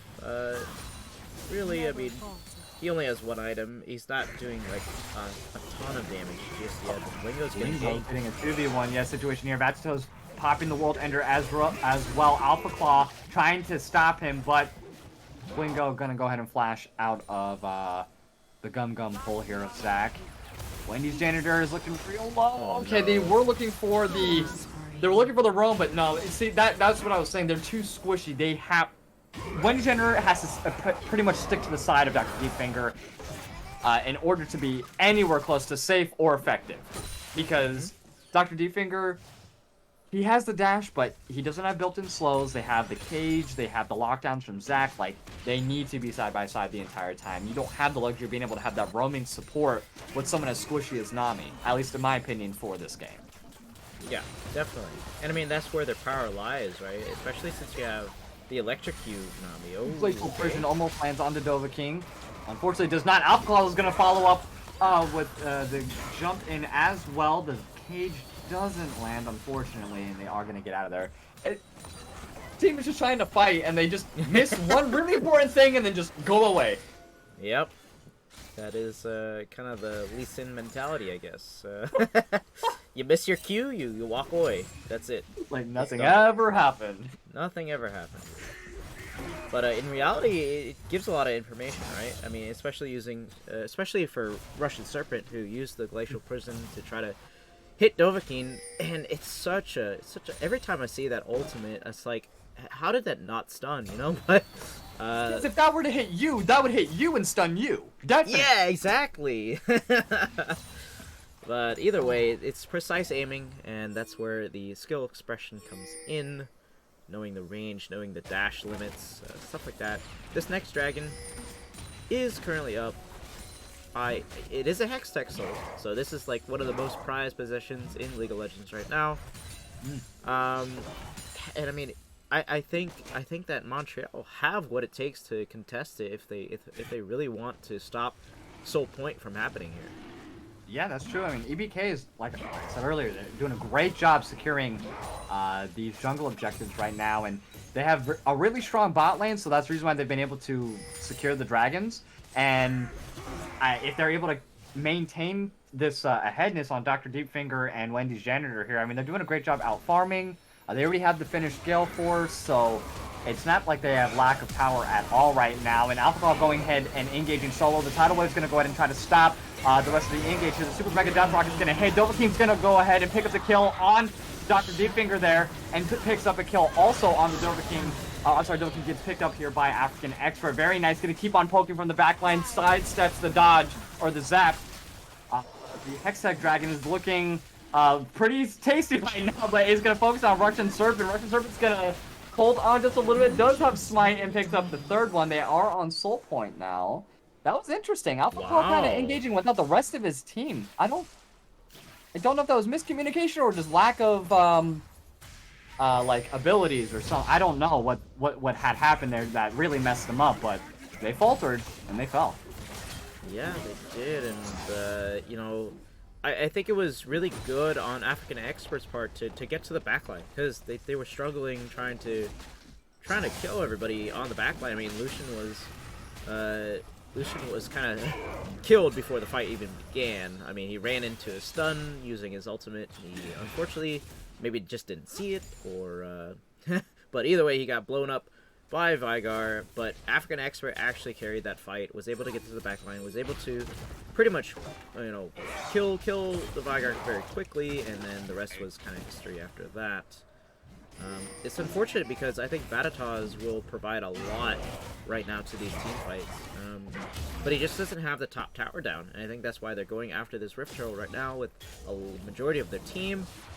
Oh no! Ooh, very nice Vigar cage to catch out Dr. Deepfinger, and there goes the combo that we all love to see by Vigar. AlphaClaw also trying to engage. Tidal Wave's going to miss, unfortunately, all four members. It is a 4v4 situation. Jinx still on the top lane. Blingo now focusing on the Batataz along here with Russian Serpent. Unfortunately, they both do fall. It is now quickly into a 4v2 situation. African Expert doing a great job kiting, getting a lot of burst damage down. Doesn't matter. Wendy's Janitor is going to catch the full brunt force of Batataz.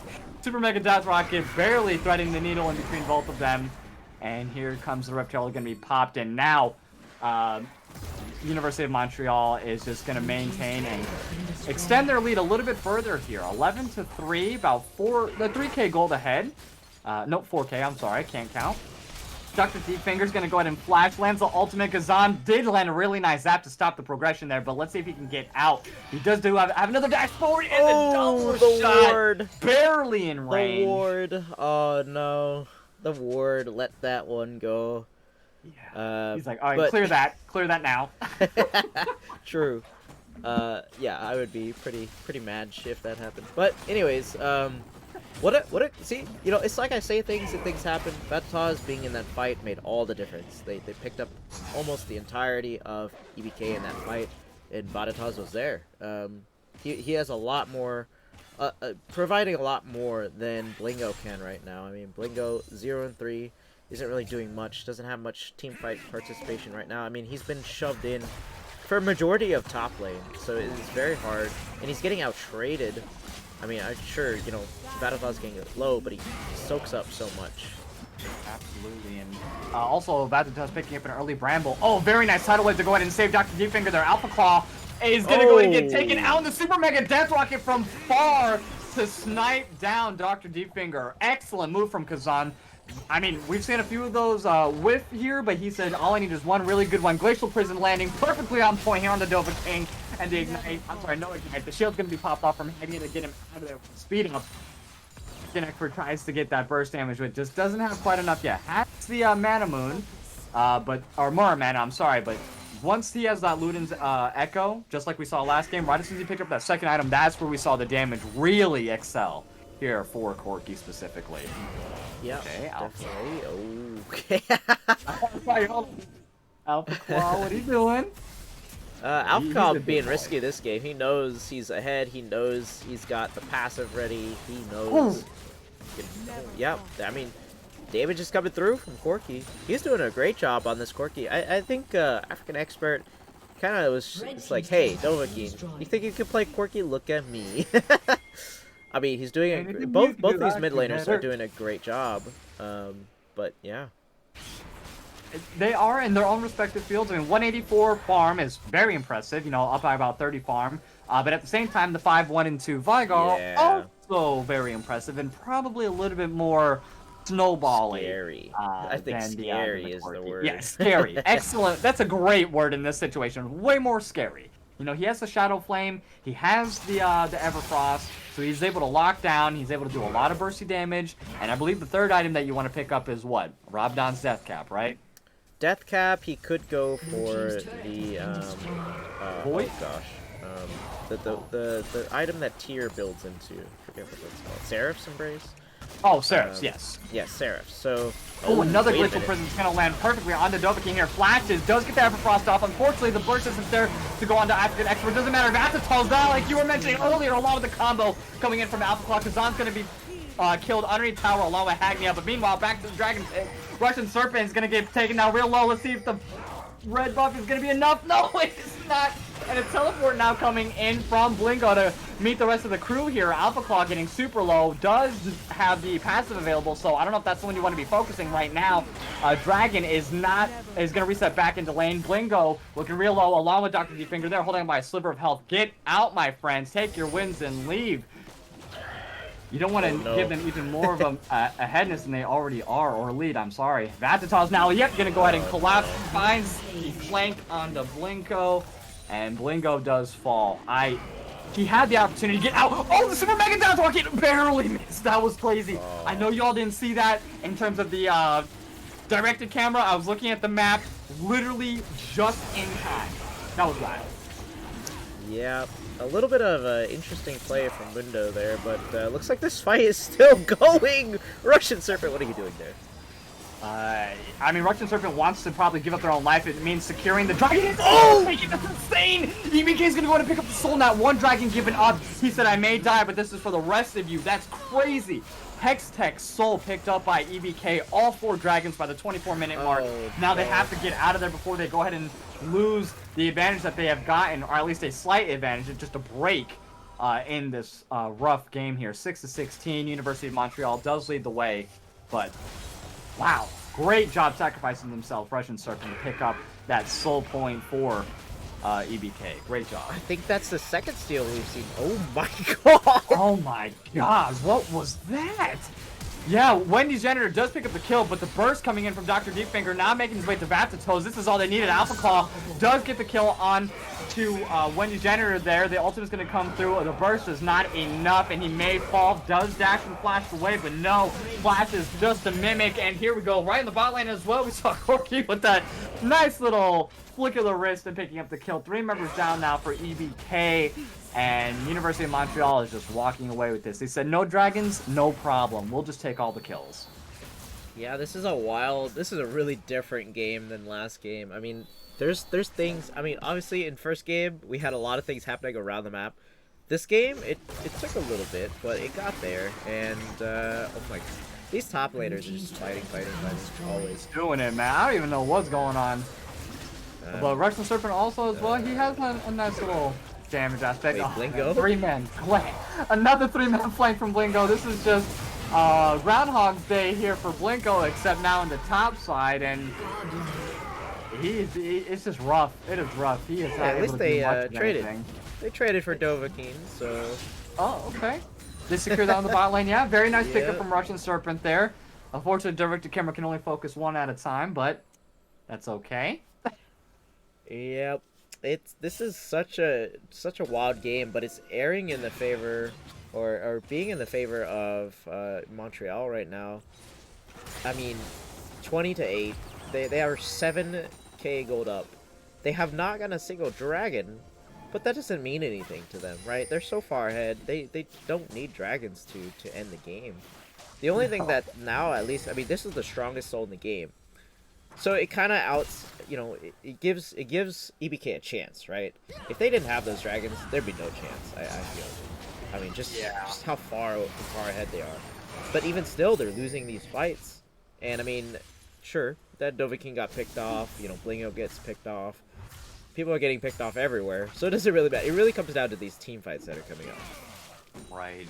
And the team fights are going to be good, I think, for the side of EBK. They have a lot of lockdown, a lot of burst. So if if Sejuani and Corki are really able to capitalize their combo there, we've seen what he is able to do, and they are kind of squishy still. We saw him take down Dovahkiin earlier on Vigar. Jinx also is not the tankiest member. She's 1-4 right now, so not a huge threat. But hold on one second. Alpha getting picked off a little bit here. Russian Serpent trying to dive to the back line, but meets the rest of University of Montreal there. Maybe starting Baron? No, they don't have the vision, nor do they have the DPS. No, they are going to go ahead and go for it. Actually, Agnia, and they do have vision, I believe. Yep, right above, so they do know that Baron is happening, and they're going to go ahead and take the portal now. Aatrox and Zach Alpha Claw and Batatoes here. They're getting bursted down quite a bit. I don't know if this is the move that you want to get. Now, remember, you can smite through this thing here. Through the portal. Alright, Super Mega Death Rocket's going to go ahead and miss. Unfortunately, Serpent getting real low. Apatha's going to go ahead and pick up the first kill here. Dovahkiin also getting taken down. Zunga's going to get popped, but that's only going to prolong for just a moment. Everfrost, but not soon enough. Blinko now getting focused down quite heavily. One, almost getting taken out, but definitely barely makes it out of there. Wendy's Janitor and African Expert now the only surviving members on the side of EBK, as they are just trying to get out of there. I know they have a little bit of sustain with the heals coming in from Wendy's Janitor, but they are 2 squishy champions into a 4 big man squad, 9-23, including a super tank that is Zach. So what is African Expert doing? I don't know. African Expert is just trying to get some kind of vision, maybe like stop them from getting Baron or back it. I don't know. It kind of did, actually. I'm worked. not going to flame him for that. It did. It really did work. Oh, but here we have another nice engage from... Yep, they're going to stay out there.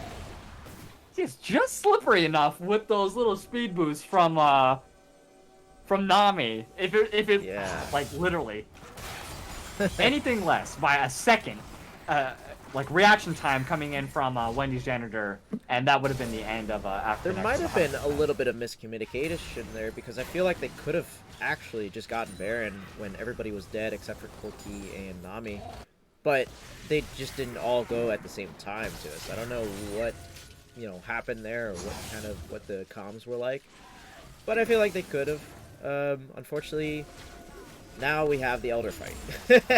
Yes, we do. And this is where we've seen a lot. There was plenty. Remember, this is it.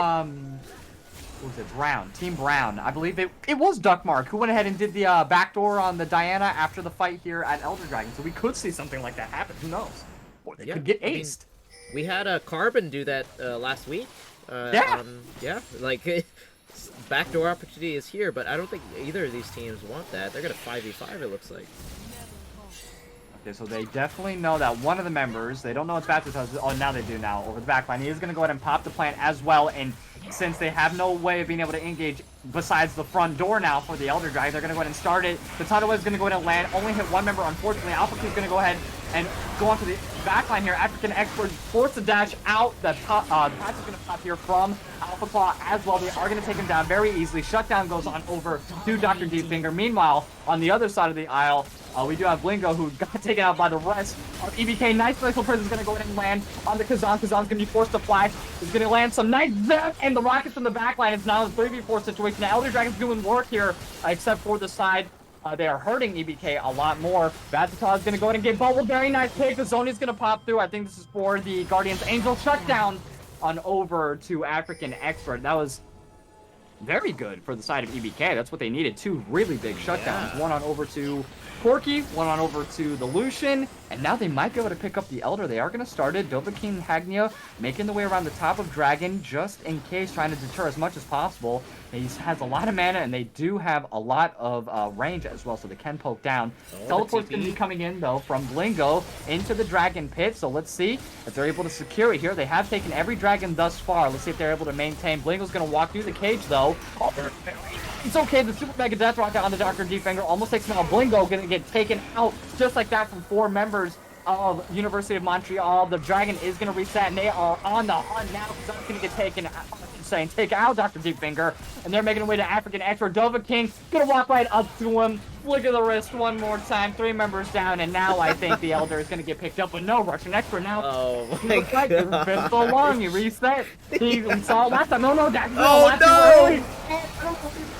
He had no vision. Thought maybe they took a little bit early. Glacial Prison's gonna be whipped, and no, that is it. Kazan's gonna take him down, and now they will definitely secure the Elder Drink, and this might be now the beginning or the last straw that broke the camel's back here for the side of EBK. This is not good. Oh my gosh. Not That good was at all. such an extended team fight. I need the Sprite. Yeah, you take some water, my good friend. That was a throw if I ever seen it. From both sides, I don't know what was going on. Red team, like, Montreal had it for like the longest of times. They did. In their hands, and then they I guess Mundo is just too strong. I don't know, like we didn't really get to see it on the directed camera because Alpha Claw was, they kind of switched places. Blingo was in deep neck in the team of Montreal, and Alpha Claw was deep neck in the team of EBK, and both of them were doing their best.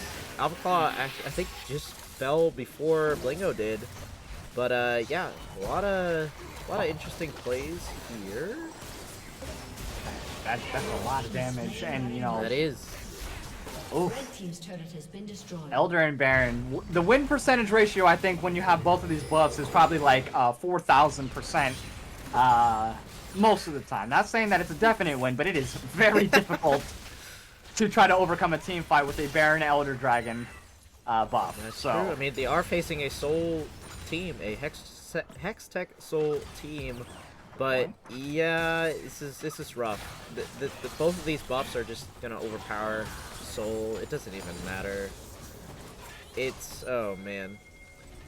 And I mean, let's just look at the items. It's just so like, Yeah. you can't do much if you're the side of EBK against this. You have super minions pushing soon to be here. You have strong Baron members, don't and get me Elder. wrong. Like, Corky's doing work, Lucian's yeah. doing work. Like, individually, they're doing great. But just when it comes to this full 5v5, just like we're about to see right here, Alpha Claw's going to go ahead and engage here. Dr. Deepfinger getting real low, and that Elder Dragon's just on the horizon's edge. Alpha Claw's not taking anything, though. And Kazan's going to go ahead and pick up. That is going to be 2 members down now for the side of EBK, as they're going to go ahead and take their super empowered, buffed up minions. And that is going to be the tier 3 mid tower that's going to fall right into the inhib as well. And they are looking to close this out 2-0. And let's see if they're able to secure it here. Round 5 for Division 1. And yeah, just, I guess, yeah, go ahead and take all the objectives. Get as much gold as you can as well. Can't argue that. 2 members still down for the next 13 to 25 seconds. Yeah, that's going to be one of the Nexus towers. The second one's going to be focused here. Blingo's going to go ahead and try to engage to stop them as much as he possibly can right now. But no, gets burst down immediately by Vatataz and Dr. Deepfinger get taken out by the Baron minions, and that is going to be it. University of Montreal once again, round 5, 2-0 over EBK. Like I said, it's a coin flip when it comes to them. They either 2-0 or they 0-2. Yeah, and I mean that was a commanding victory for University of Montreal, because now they are a little bit more than the 3-pointers that have been going in Division 1 so far. And man, that was a lot of coordination coming from the team from at least the last time we saw them against, I think it was Counter Target Spell. So yeah, congratulations to them for picking up this win. And I got my points. Let's go. Same. And okay. Monley, thank you very much. Same thing with you, my friend. Oh. You gotta be. You guys are way too nice in the chat. Yeah, I know. They're always hyping us up. I mean, they gave us 100,000 points. This is dedicated for you and I. They specifically did it. And yeah, we did, during the break, I think we did get the summer stream goal reached, so we will have details on that later on during the summer. Stay tuned for that. But we're gonna toss it to the MVP vote for you guys. You guys get to vote on who was the MVP for University of Montreal. What a great game from all of those. Who is your MVP, man? It's so hard. I'm gonna make it not very hard. Alpha Claw. I mean, just the absolute utilization. Just getting 13, 2, and 15. 28 out of 33 kill participation in game number 2. Game number 1 as well. Way more impactful than Russian Serpent that game. Absolutely, way more impactful. I mean, we saw from the beginning, it was 2-1-0 on Zinzao, game number 1 for Russian Serpent, and then it was 1-0-6 on Trundle for Alpha Claw. So he wasn't getting a lot of the kills, but he was just spreading the love, spreading the gold, getting his team ahead, as a jungler should be doing. I mean, and he had the most kills in game 2 out of everybody. That's crazy. Yeah, I think actually, yeah, I was gonna say maybe I want to give it to Vatataz or Kazan, because I feel like both of them did pretty well in both games. But yeah, I do think Alpha Claw actually deserves the #1 spot. But it is up to you guys. Go ahead and vote for your MVP now. The vote is up. It looks like, a lot of votes already over to Alpha Claw. This, it was a great performance for both games from Alpha Claw. But yeah, I think the second game boded very well for him. And yeah, I think a lot of the other games are going on right now, so I'm trying to look and see if there's any results that we can share with you guys. But so far, nothing so far. I think maybe they just haven't posted yet. But I see a lot of them in their voice channels. So yeah, this is getting close. Now you guys now University of Montreal is 6 points in, which puts them a little bit closer to the top. So right underneath where they need to be. But we saw a lot of upsets in the VCL earlier. I mean, Ermine's upsetting Destroying Expectations versus Ermine's. Yep. And Destroying Expectations won. Exactly. Yeah. So that surprised me a lot too. So there's a lot of upsets to be held, and yeah, Alpha Claw 7 votes to nothing. Nobody else thought anyone else did, because I think all of you guys did good on that team. Oh yeah. But yeah, Alpha Claw definitely deserves it. In a secondary MVP or subcast MVP vote for myself, Hagnia 0-25. I mean, seriously, doing the Lord's work support-wise on both games, definitely, maintaining or helping Kazan stay ahead. The 3-0-3 Zeri in game number 1. That's true. Following up here, the 5-4-12 Lucian. I mean, you guys were definitely a force to be reckoned with. A little bit, shaky beginning lane there, Dr. Deepfinger. Yeah. With the Lucian Nami is a very difficult combo. Yeah. But still, But going deathless, still impressive, regardless Absolutely. of that. So yeah, definitely can see that being a secondary MVP. I mean, I think the whole team did a lot a lot better coordination than from what I last saw from them. So definitely improved during the season, I'd say. As we finish our MVP vote, and Alpha Claw, we're gonna drag you in here in a second once I get Alpha had confirmation. all the votes. Have we ever seen that? Where there wasn't a single Uh, vote for anybody else? not in this league. At least I don't think Yeah. in this league. But yeah. So Well, we're gonna get him in congrats. here in a second. Uh, Current let's see. standings. Oh, absolutely. So, aside from counting in the current, points that were just here today, we have Sitting on Wards in first place. We have Donkey Punch in second, Counter Target Spell in third, Sniper Gang in fourth, Relinquish Renegades in fifth, University of Montreal here in I think you sixth. meant Shrimp Gang. Oh, I'm sorry. Shrimp Gang. Sniper Gang's in the other one. Shrimp Gang. Sorry, they're so close.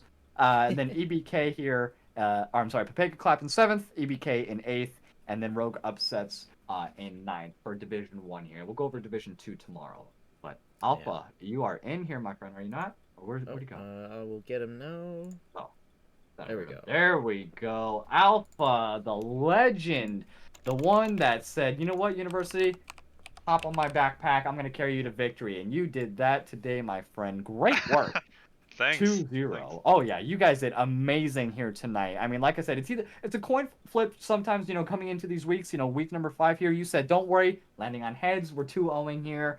Impeccable jungle work, my friend. I mean, I don't ever give credit to the jungle. I think it's the worst role in the history of this game. I don't know how to play it, but I need to take some pointers from you. I mean, like going into tonight, 3 points, not a whole lot, like not morale boost. This is a huge morale boost. What was your thought, or what was the team's mentality going into tonight's game versus EBK? Actually, well, it was just to play as a group. Like to focus, not too much to focus on the top lane, but like more of on our full carries.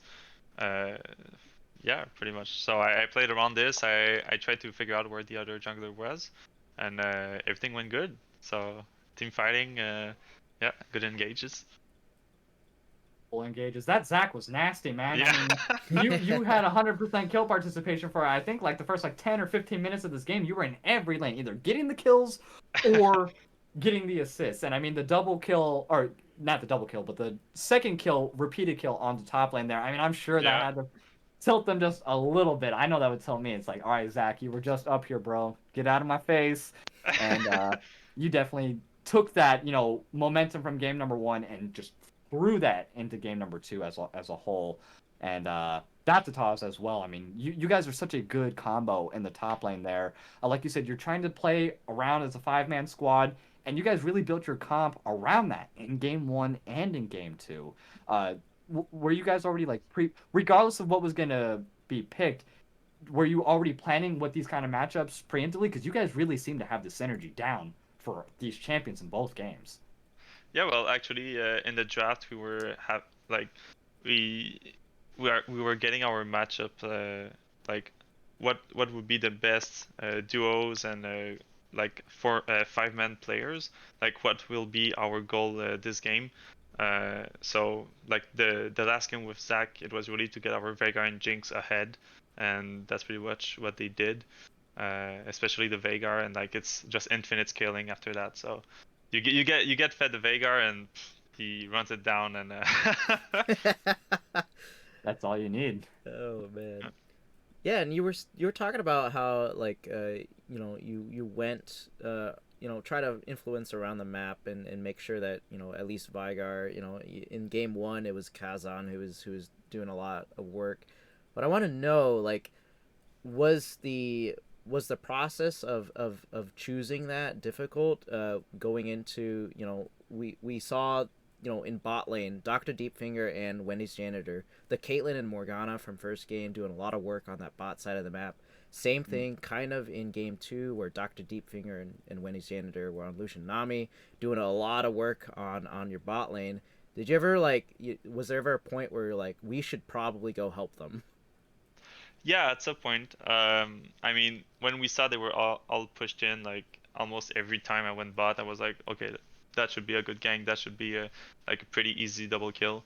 But they had quite a lot of movement speed, and like they had ways to get out of the fights.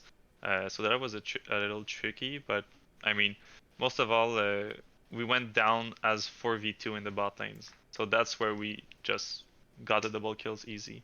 But only with a gank or a 2v2 that was less.